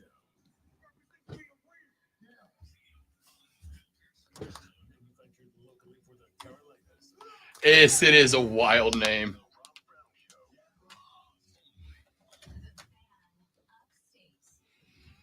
Just took time out of my very busy day to Wikipedia Jim Bob Cooter and see where he's hanging out at. Because I had a theory, and my theory was correct. I love it when it works out that way. James Robert Cooter is currently the offensive coordinator for the Indianapolis Colts. James Robert Cooter is a hell of a name. If your name was James Robert Cooter, you're going with Jim Bob Cooter too. I mean, come on. Dude, if my name was anything but my last name was Cooter, I'm going Jim Bob Cooter. How do you do better than Jim Bob Cooter? Scooter. Scooter Cooter? That's not bad. It's not bad. All right, we have talked a little bit about the NBA playoffs as they are taking place right now, and I would like to stick there for just a minute. Primarily, a series that I think might end up turning into one of the best basketball series that we have seen in a very long time, the Minnesota Timberwolves and the Denver Nuggets. I am pumped about this series. And I know that there are at least some people who have written off Denver. They're not the same as they were last year, Rob Brown. And I know that because the Lakers just showed it to everybody. Yo, they won that series 4-1. And in two of those games, yes, they were buzzer beaters from Jamal Murray, but I also think that those same people are to some degree underestimating that despite having a broken roster, in my ever so humble opinion, the Lakers were still a good team. Not great, not all time, certainly far from the best team LeBron's ever played on, but it was a good team. It was a team that went down to New Orleans and knocked them off twice in a row to end up with a 7 seed and the right, congratulations, to play Denver in the opening round. But man, Minnesota-Denver might be one of the best playoff series we've seen in a very long time. I literally just got done reading through Drew Dinsick, who is a capper that I have had on the BetQL show a couple of times, who opened his take on the breakdown of this with, "I think the Nuggets are overrated," end quote. Like I said, I think the Nuggets for the past couple of years have had a strategy that they fall back on, and it is do enough and nothing more. Save gas in the tank is off. It's like a NASCAR strategy, man. Sometimes the right strategy is not try to race the guy for the lead with 30 laps left, even though it feels like you're running out of time. Sometimes it is to save gas so you can stand on the accelerator down the home stretch, and I just get that vibe about Denver. See, I get all that and the laid back play and stuff, but having the confidence to come back when you're down 20 something against the Lakers, I get that. But what if you don't? Because they still barely won those games. And I still believe that other teams in the league are looking and going, they're beatable. Whether they're playing possum or doing rope-a-dope, which is what you mentioned last week, a little confidence sometimes gets that last basket to go in to beat that team. I think that if you end up in a spot where a team is maybe surprising Denver because they have hung around longer than Denver anticipated, I think part of saving gas in the tank, if I may go back to my NASCAR analogy here, I think part of saving gas in the tank is so that you have that extra gear available to you when you need it. And I think Denver has that extra gear available to them. People still run out of gas in NASCAR, don't they?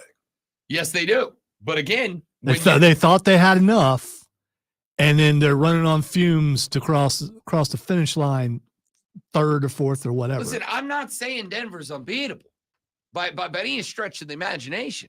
Denver is beatable. I just think they were about as beatable as they were last year, and they won the NBA title last year. I think they're as beatable as they were last year. Denver had some L's in the playoffs last year. They can lose basketball games. But I think that, again, the emphasis on saving gas is so that when it comes down to the end of the race, when it comes down to those last couple of laps, while everybody else who has been standing on the accelerator and living on the edge, while everybody else that's been living on that edge is starting to fall back because they're just out of stamina, they're out of gas in this case, you're not. You're not. And it doesn't mean that there's not going to be another car on the track that also saved gas, that there's not going to be another car on the track that also has the same, if not better, equipment than you. I honestly think right now, if I go look at, say, the Boston Celtics roster, I actually think with the emergence of Derek White in these playoffs the last couple of games, I honestly believe Boston's roster is better than Denver's. But I think you've also got to take into consideration the coaching, which I'll put Michael Malone up against any coach in the NBA to get the most out of his squad. And getting the most out of the Nuggets doesn't mean going to score 140 points in a night. It means scoring whatever the other guy do +2. That's what it means. That's getting the most out of that team. Whatever the other guy scores, I need you to score 2 more than that. And that is consistently what they have done all season long. I know they ended up with the 2 seed in the West to Oklahoma City. I get it. But I think that had a lot to do with the Thunder mashing the accelerator down the stretch. And I do wonder, like the worst thing for Denver, in my opinion, is that OKC swept New Orleans because it bought them a couple of days to sit back and rest and relax after a sprint to the checkered flag at the end of the regular season. I think OKC gets to take a little bit of a breath. The bad news is that Minnesota's standing right there. Minnesota, the 3 seed, is now here. And Minnesota has Ant-Man and Karl Anthony Towns who are doing special stuff. Have you heard there's a fun little conspiracy theory going around on social media right now? It's been going around for a while, but it's cropped back up, obviously, because of the way that he's playing right now, that Anthony Edwards is actually Michael Jordan's son. Well, I told you last week when we were talking about it, or it might have been this week, is the splice photo of the two. Yeah. Have you seen the splice photo? I still haven't seen it. You need to look it up because that would definitely not shock me because that's how close the two look. I don't think it's been altered either other than cutting the face in half. Yeah. The fun little conspiracy theory on social media is that Ant-Man is actually the long-lost son of one Michael Jordan, and this performance in the playoffs is proof positive of that. Now, I don't necessarily believe that that's true, but he's damn sure found another gear in these playoffs. And so what I look at is the Nuggets Lakers series. The Lake Show, in my opinion, didn't really have that guy that could go toe-to-toe with Jokic, right? You'd have liked to have thought it was LeBron, but it's a different style of basketball. I think Minnesota might. And I think that guy, in this case, that guy is actually a combination of those guys. It's Cat and Ant-Man. Now, my question is, what about the guards? And this is why I'm leaning Denver in this series. By the way, I sent you the picture on X. So I'll go take a look at check it out. This is why I lean to the Denver Nuggets. I lean to the Denver Nuggets because I think their defense is better. I just think it's better. I think it's a longer defense. I think when they pack Jokic in tight to the rim, and he has, again, he looks like the most unathletic, greatest basketball player on planet Earth we've ever had. I mean, the dude should not look like that and be able to also play like that, but he does. But I think you can pack Jokic in underneath the glass. You can allow him to play laterally, short quarter to short corner. And what that does is, whether you're running man or a zone in that case, it allows the guys that would ordinarily in a zone have a longer range out to the three-point line and up to the three-point line if they're out in that corner than a lot of guys on other teams would, because Jokic is a guy behind them that can play out wider in whether it's a zone or a man, wider in either direction. And I like that. It is hard to score over the length of the Denver defense. And what I'm intrigued in, to me, is Karl Anthony Towns and how he impacts that. I think you've got to, whether he succeeds or fails, we'll find out. But I think Karl Anthony Towns, has got to have the rocks to go right at Nikola Jokic. I do not think it's an option. I think he's got to have the stones to go right into the big fella's face and play the kind of basketball that Nikola Jokic wants to play. I think Cat's got to play Jokic ball underneath. And I think in order to do that, it's going to be calling out Jokic and going directly at him. If Cat does that, and then he is successful, I think the T-Wolves can win this series. But I think Denver is long enough. I think they are going to play this series mind-blowing and incredibly frustratingly slow. I think Denver, despite having Jamal Murray, who, again, I love.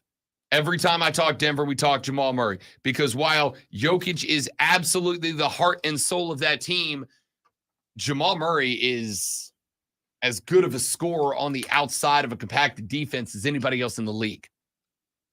And I think that those two guys playing a two-man game can pretty much outproduce anything that Karl-Anthony Towns can do. I think Cat's got to go right at Jokic more often than he doesn't. I think every possession for Minnesota needs to have Cat squaring off with Jokic. I think you have to play it that way. And then you just bank on Anthony Edwards being able to do everybody up dirty on the outside. If Anthony Edwards goes out there and he earns that spliced photo alongside Michael Jordan, which I am looking at right now, and yeah, he kind of looks just like him, like a lot, like same everything. If he goes out there, Ant-Man, and earns that extra Michael Jordan comparison, and Cat is able to compete with, I'm not going to say beat, because I don't think he can beat him. And that's not a shot at Cat. I don't think anybody can beat Nikola Jokic. I think that guy has figured out the game of basketball as much as anybody else. But if he can just go toe-to-toe with the guy, if he can just be competitive with Jokic, then I think at that point, Minnesota's got a chance. I think this is a long Denver team. I think this is a Denver team that is going to slow the game down so much that fans are going to think that it is boring, despite the fact that it should be one of the most competitive series in the NBA playoffs in recent memory. But I think they can muddy it up enough. And I think, like I said, and I'm even saying this about some of the guys I have had on the show in days gone by, I'm disagreeing with them outright. I think Denver has, for the second year in a row, because remember, they were not favorites to win an NBA title last year either. I think for the second year in a row, this team has lulled some people to sleep. This team has put some people to sleep. This team has created an image about themselves that is designed to make you be bored, make you not pay attention to them, make you ignore them. And I think if they can bring that into this series, they've got to win over Minnesota. All right, we got to run to a break. When we come back here in just a minute, right now, it is time for Fight Club with the great Lonzo, walking us around the world of MMA, boxing, and pro wrestling. It's all coming up next on the Rob Brown Show on the Fan Upstate. All right, guys, live reading. We're coming right back. Stay right there for me.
we're back, y'all. Thanks for being here. Appreciate it. Good to see everybody.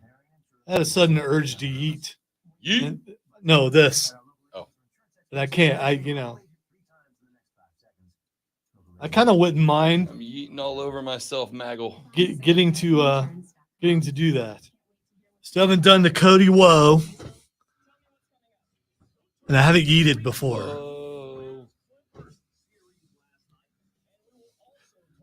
Will I be a different person after I finally eat it?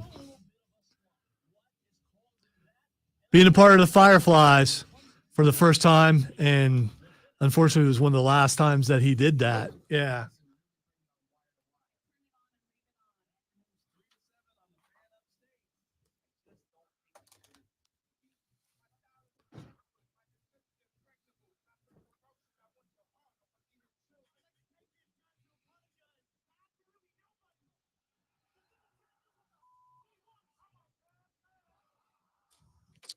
Well, welcome into the Fight Club, where we're not afraid to eat, and we talk about things that we haven't done yet and want to do. Yeet. I want to be able to eat in the crowd. I want to be able to do the whoa during Cody's theme song and watch Rob Brown sing the theme song wrong. Adrenaline in my soul. Something, Cody Rhodes. He's very consistent with that part, so I would love to see him do that. I want to know 3 straight weeks in a row. I've gone on BetMGM tonight. 3 straight weeks in a row. They've asked me about professional wrestling. The brand is strong. The brand is strong. Good for you, and I'm sure you represented well. Speaking of that, we have our name in the hat to get some WWE people on. Is that next week? I think. Yes. It's either next week or the week after, but I think it's next week. So, not sure who we're going to get or if we're going to get anybody, but we're going to try. And the last few interviews, all right, let's face it, we've never had a bad interview with a wrestler. Other type people, yes, but as a wrestler, no. By the way, before we get to WWE Backlash, Jimmy Smith says no one likes Ronda Rousey. I just want you to I got to tell know you, that. I was like, okay, I'm not surprised. I was a big Ronda Rousey fan because of her early UFC days. When she had that eye, when she was just, she did. And then Holly Holm kicked the everything out of her one day. She did. And I was in a bar. I remember exactly where I was. I was at the Harbor Tavern that night watching that fight, and like there was just something different. Is that in Harvard? Harbor. Oh, Harbor. Okay. And that was she shows up in WWE. And I think what's killing everybody is when she showed up, they very clearly put together a very special program to highlight her. And now she's like, Logan Paul's getting special treatment. It's like, yo, the UFC made a championship to give you. Remember, Ronda Rousey did not win the first women's championship. They gave her the first women's championship. Right. Then she comes to WWE. She gets to go toe-to-toe with Hunter and Steph alongside The Rock. Name me anybody else who got that push. First of all, the women's divisions existed in other forms of MMA. Just UFC didn't have it yet, and Dana White saw how strong that they were getting elsewhere and brought them in. So I don't think that was manufactured for that. It by definition was. UFC did not have a women's division. It did not have a women's championship. And then they made one and handed the belt to her to have a championship. The only belt I've really seen handed to anybody is John Jones. But, anyway, let us get to WWE Backlash, which happens this Saturday in France. Lyon, France. And actually starts at 1 p.m. Eastern Standard Time. So got some afternoon stuff to watch. Pretty excited about that. Let us start. And this is not for Nerf Wall because I didn't ask anybody else last week and I won't have a chance to do it. And you will see someone face the Nerf Wall this weekend. I'm not going to say who it is. I want to tank this one just for the lulz. Do you? Okay, because you don't have to. All right. Yeah, but you would take great criticism on this program. You don't want to do that.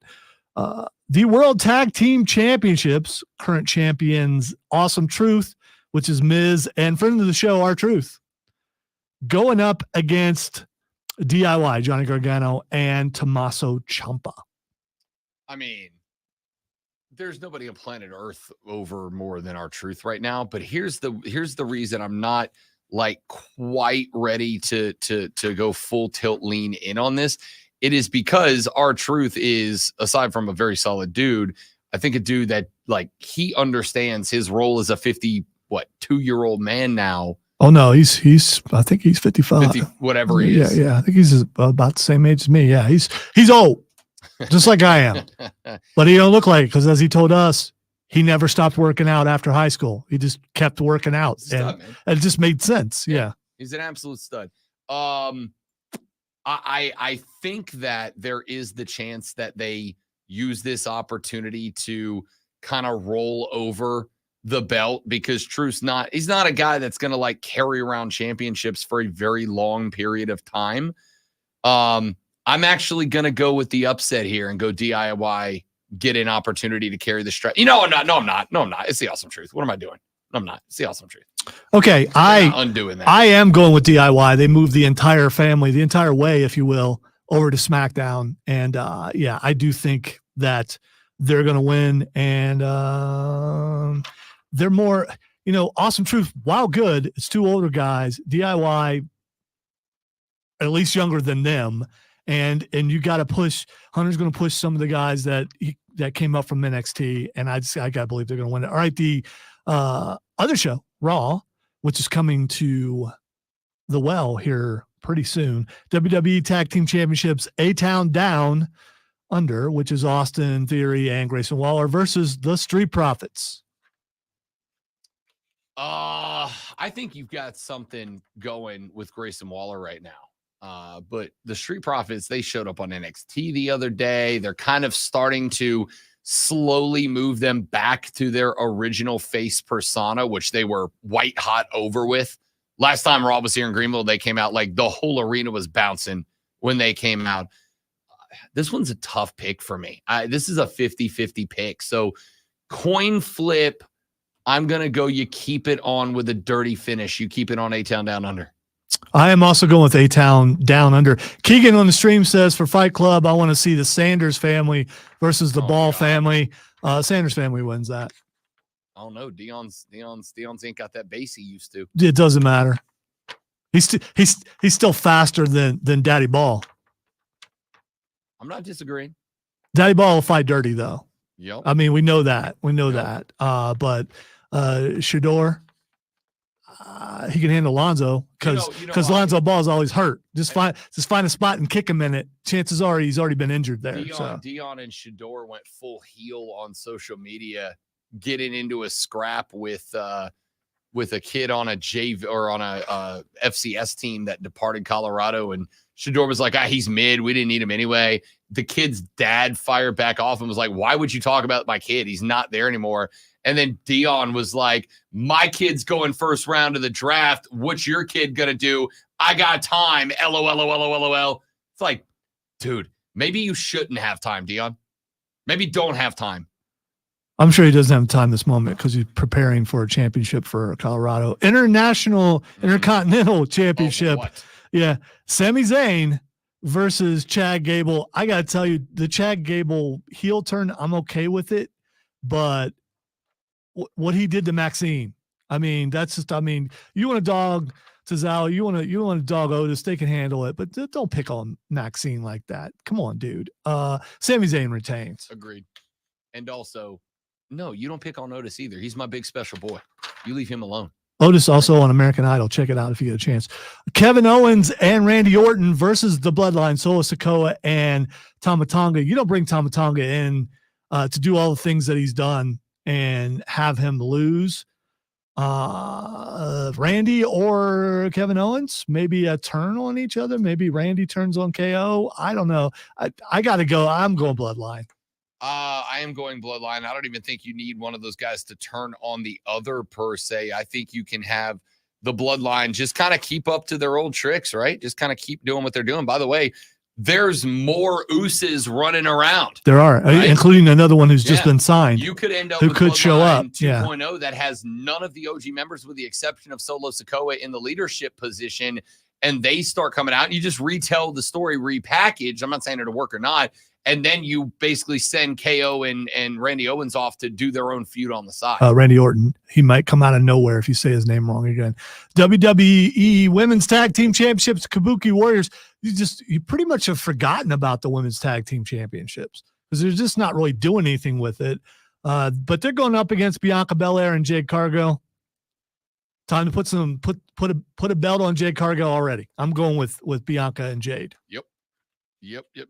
I have not looked up what the betting odds are for this card as of yet. I'm going to go ahead and say, if I had to guess, that's going to be the lowest total. That's going to be the lowest line. More than likely. All right, WWE Women's Championship, Bayley versus Tiffany Stratton versus Naomi. This is not for the Nerf wall? No. Tiffy time. It's not. Bayley's going to win, but Tiffy time. By the way, I'm also going with Tiffy time. Wouldn't shock me. Bayley's going to win. Even if it was for the wall, I still would have picked Tiffany. No, I would pick Bayley if it was for the wall. I'm going to pick Bayley because I have pride in my selection process here. I'm going to pick Unlike Bayley. me, who doesn't, apparently. I mean, I hadn't hit the wall yet, is all I'm saying. Well, and I haven't for like a year. So, I mean, All right. Undisputed WWE Universal Championship. They should have shortened that. I mean, got new belts. Just shorten the thing.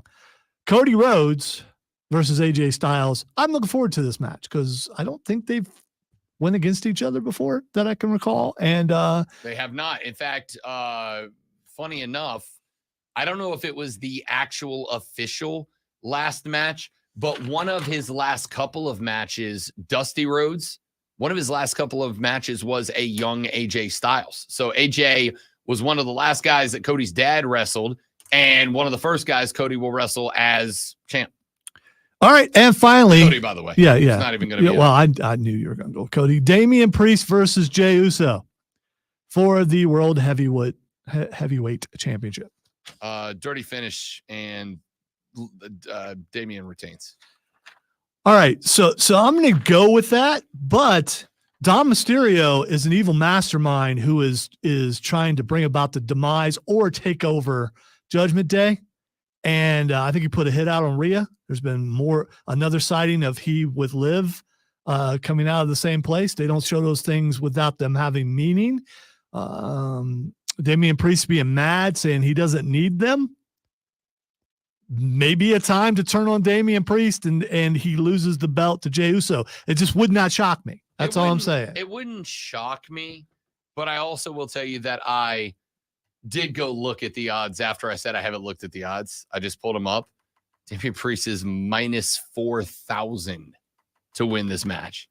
So, no. We'll see. All right, one more quick thing before we take our break. Uncle Howdy's little interruptions, glitches are becoming more frequent, even showing up on NXT, and speculation on the internet, so it's got to be close to the truth about who's going to be in his faction. Here are some of the names. Braun Strowman, of course. Eric Rowan, who just signed with WWE, by the way, either yesterday or this morning. I think it was yesterday. Nikki, possibly. Alexa Bliss coming back because she's due to come back. Dexter Lumis, Joe Gacy, and Tatum Paxley. Those are some of the names. Rowan for sure. I found Braun coming out the other night to make the save for, who was it? Jay. For Jay.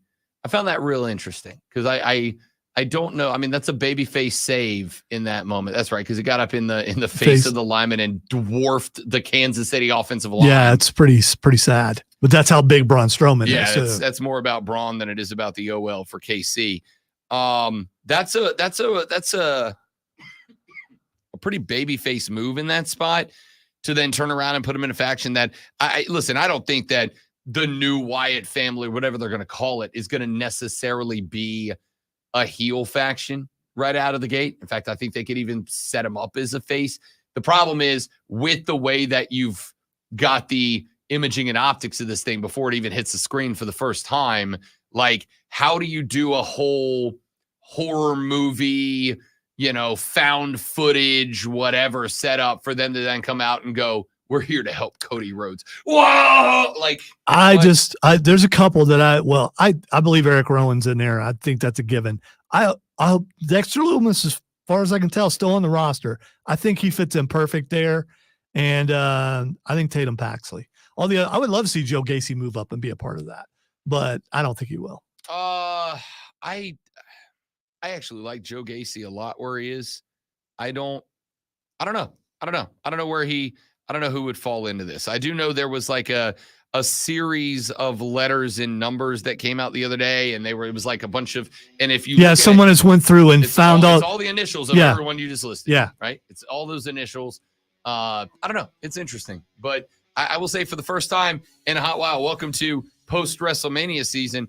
For the first time in a hot while, you got a lot of stories that I don't know where they go. And that's when wrestling is at its best. We got to take a break. We come back and wrap this show up. Rob Brown, Texter says, something, Cody Rhodes is now the official lyric, and I will not listen to anyone telling me otherwise.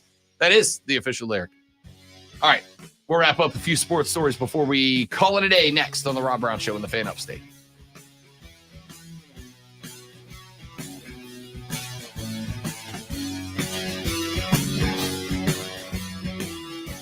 Sorry, AEW, we didn't get to the fact that Kenny Omega got beat up last night, and said that due to the diverticulitis, if he gets hit in the midsection, he could die. And so, They came out and immediately hit him with a big stick. well, no, it wasn't immediate, but the scapegoat eventually hit him with a chair in the midsection, and then they beat him up in the back, and generic save by FTR, but FTR got beat up too. It was. And Tony Khan in the beginning saying he's going to run the show from Jacksonville, and then I did see that. Then really bad effects to. I mean, if you're going to make it sound like you're having problems, I think they could have done better. That's all I'm saying.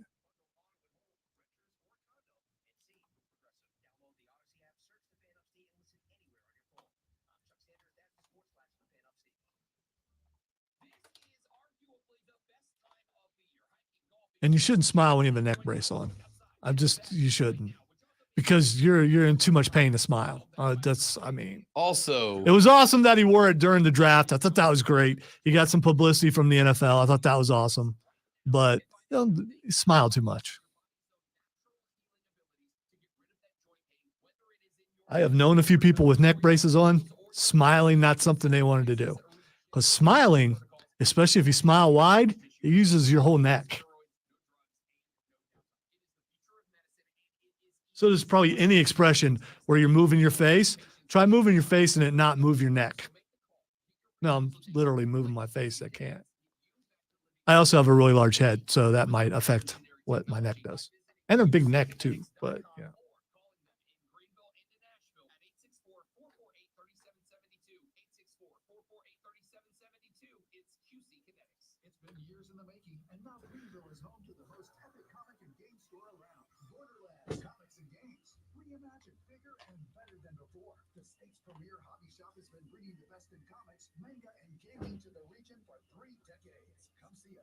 They keep showing on my feed on this day when JBL gave Eddie Guerrero's mom an actual heart attack in a thing that was supposed to be kayfabe heart attack, and she actually had a heart attack.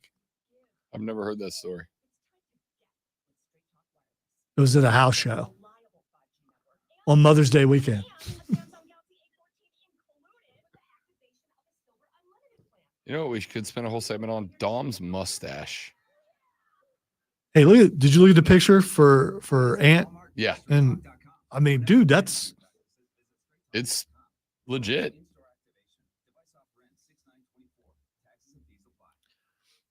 I'm glad you love it, Lou. It's an awesome shirt. I get more comments on this shirt than I have in a while on some of my other stuff. So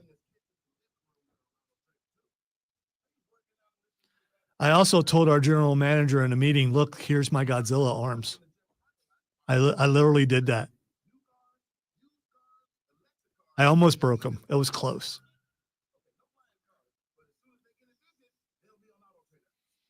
But he was wearing a shirt that's really cool, and if you're wearing a really cool shirt, you can't break.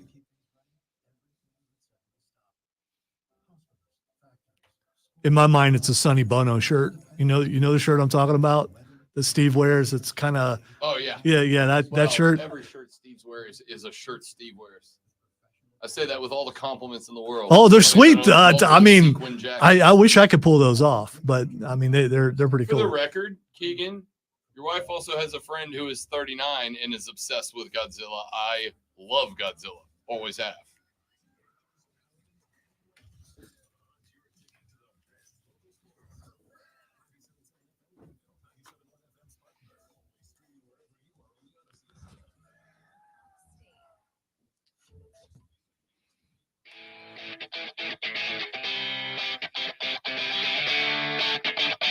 All right, couple more stories before we ask what the X is going on and get the X up out of here for the day.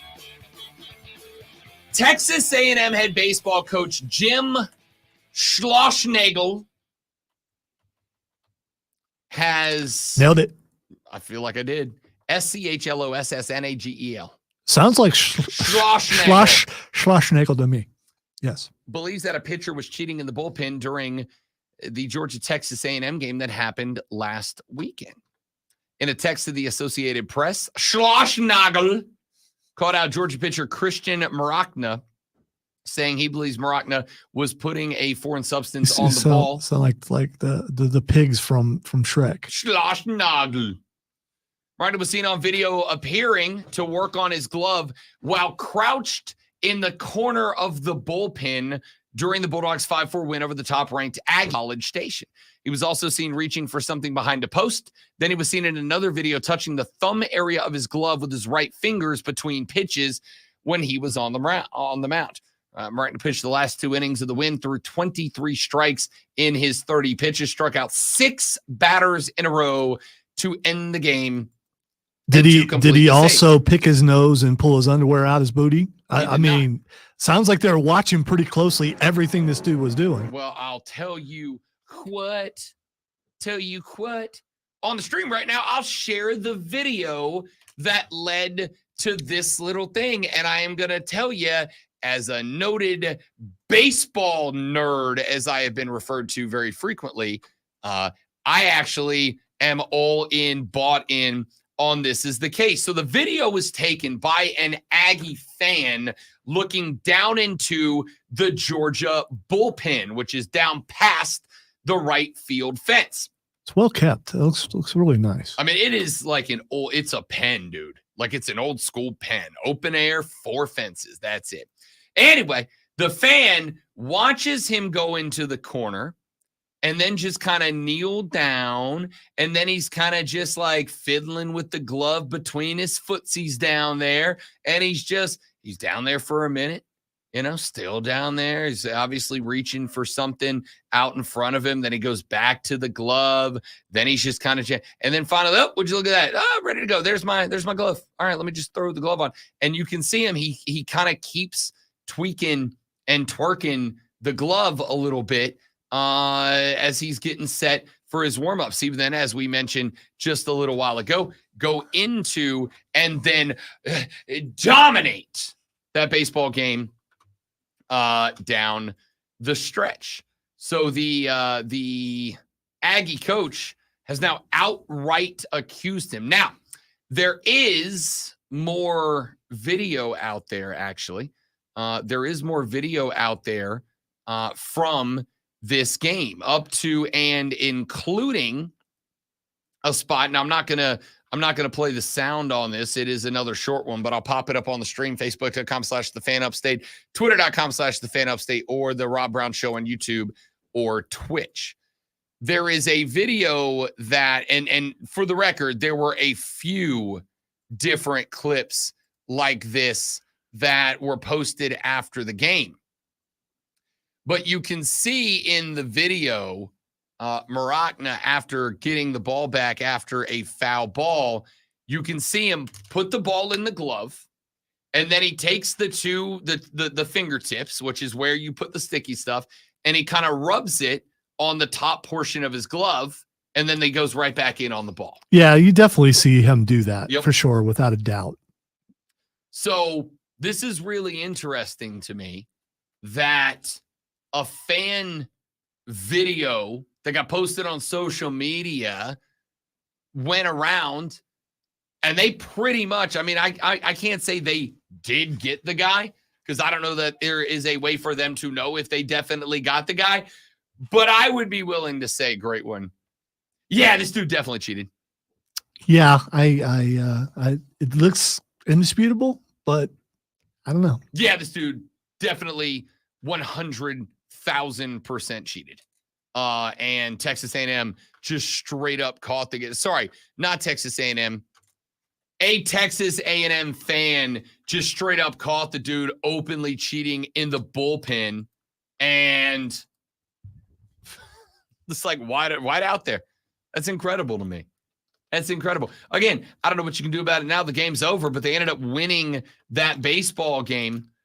So you're saying openly cheated in the bullpen. Those walls are pretty high. Okay. Yeah. So is this are we going to have a run on people filming bullpens now? Oh, for sure. For sure. Without a doubt. I would be willing to bet, and I don't know who it was that took that video in the bullpen. I don't know what fan it was. I've not seen it connected to the original source yet. But I'm going to go ahead and tell you, not only did that cat get his footage and his Twitter handle shown on every major sporting outlet over the last, 24 to 36 hours, but I promise you they've picked up a lot of followers from people who are like, yo, let's see what else this guy has got to say about this incident. And at the end of the day, who doesn't want more social media clout? Am I right, America? Can you so this is a visiting guy, right? Yep. It wasn't okay. I was going to say, can you ban him from ever coming back into that stadium? The player? No, the guy who filmed it. No, I mean he was trying to help his own squad. That was a. I do think he could be banned, but I mean, listen, I don't think you can get scratch that. I don't think you should be able to get banned for filming something that is happening in a public space.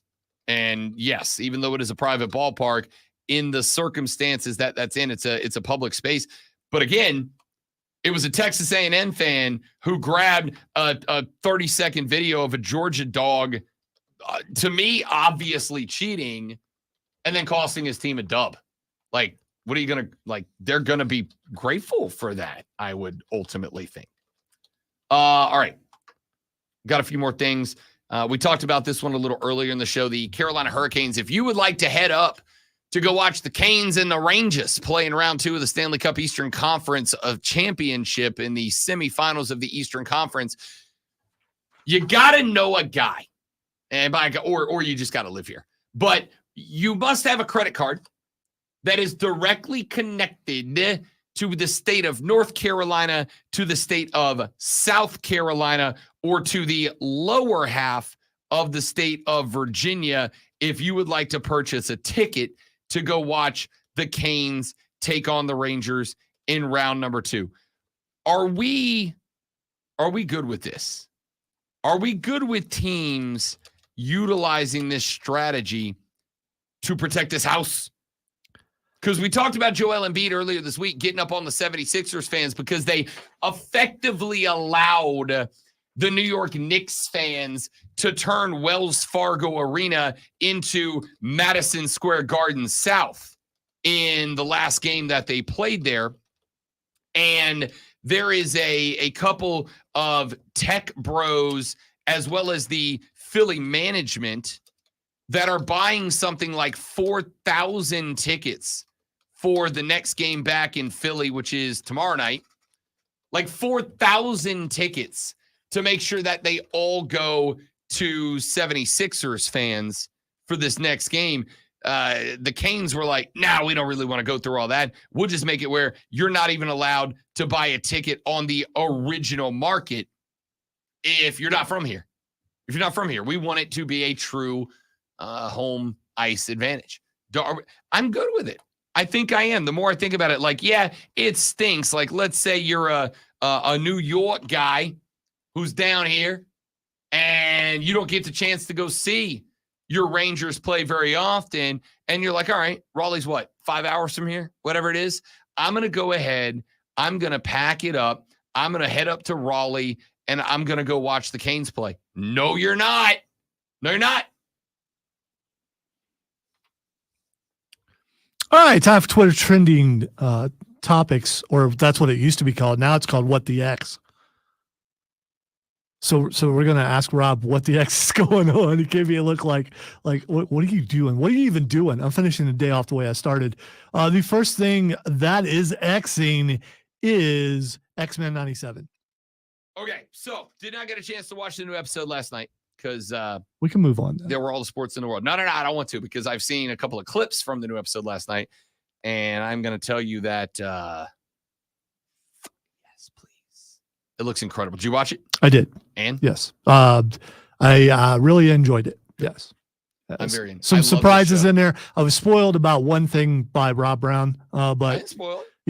yeah, I wouldn't have been looking for it probably. So that's kind of a spoiler, but it's still that didn't excite me that much. I started watching it 2 weeks ago. I think I was getting caught up, and the lady friend who she'll dabble in the Marvel Cinematic Universe. She got real connected to Iron Man and all that, and she was in.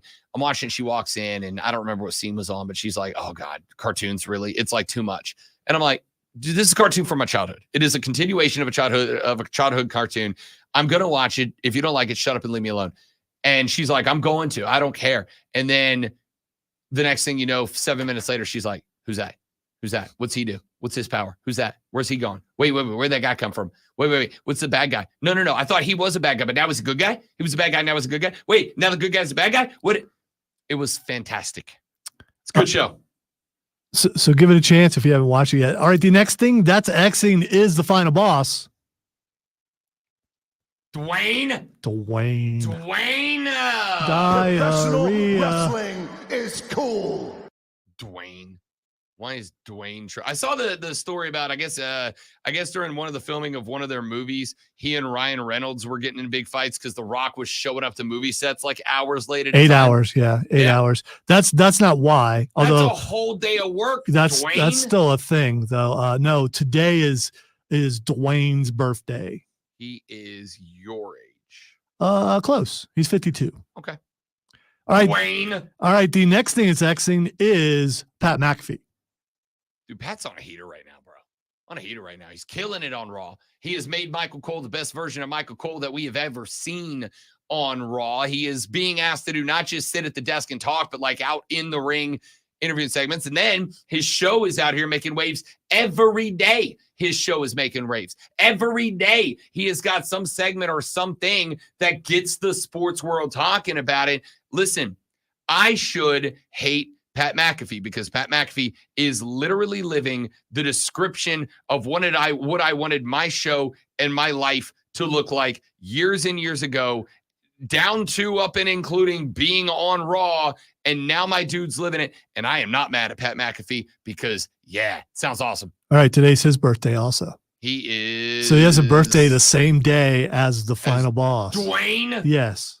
I'm going to go with McAfee is 37. Yes. Bang. I'm good at this. Yeah. I'm always within a year or two. Well, you were dead on as far as that goes. All right. The next thing that is Xing is Fall Guy.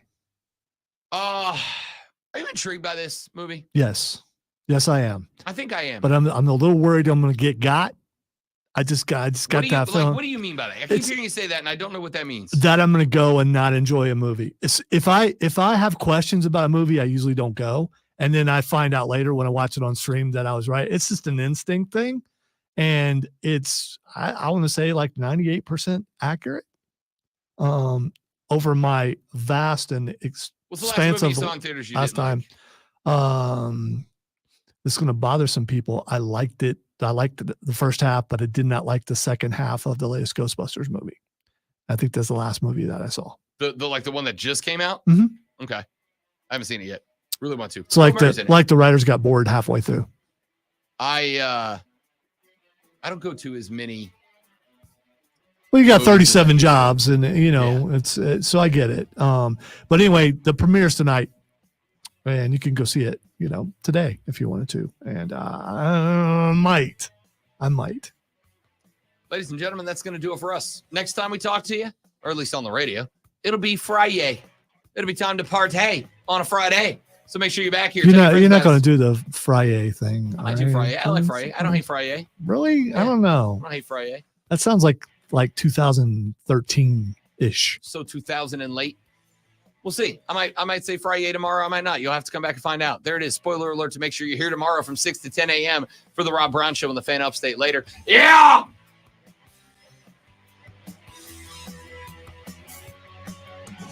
right, dudes and dudettes.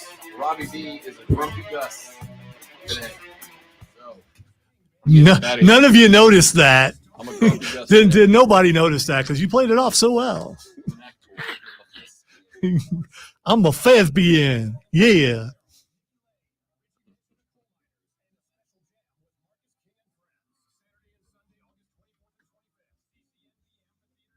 All right. Y'all have a lovely I was gonna say, are you gonna turn it off? I mean, I could turn it off. It's just Thank like you for being he here. got lost somewhere in there. You're all amazing. We'll see you all back here tomorrow. Tell your friends about us. Help us grow the show. Have a great day. Goodbye.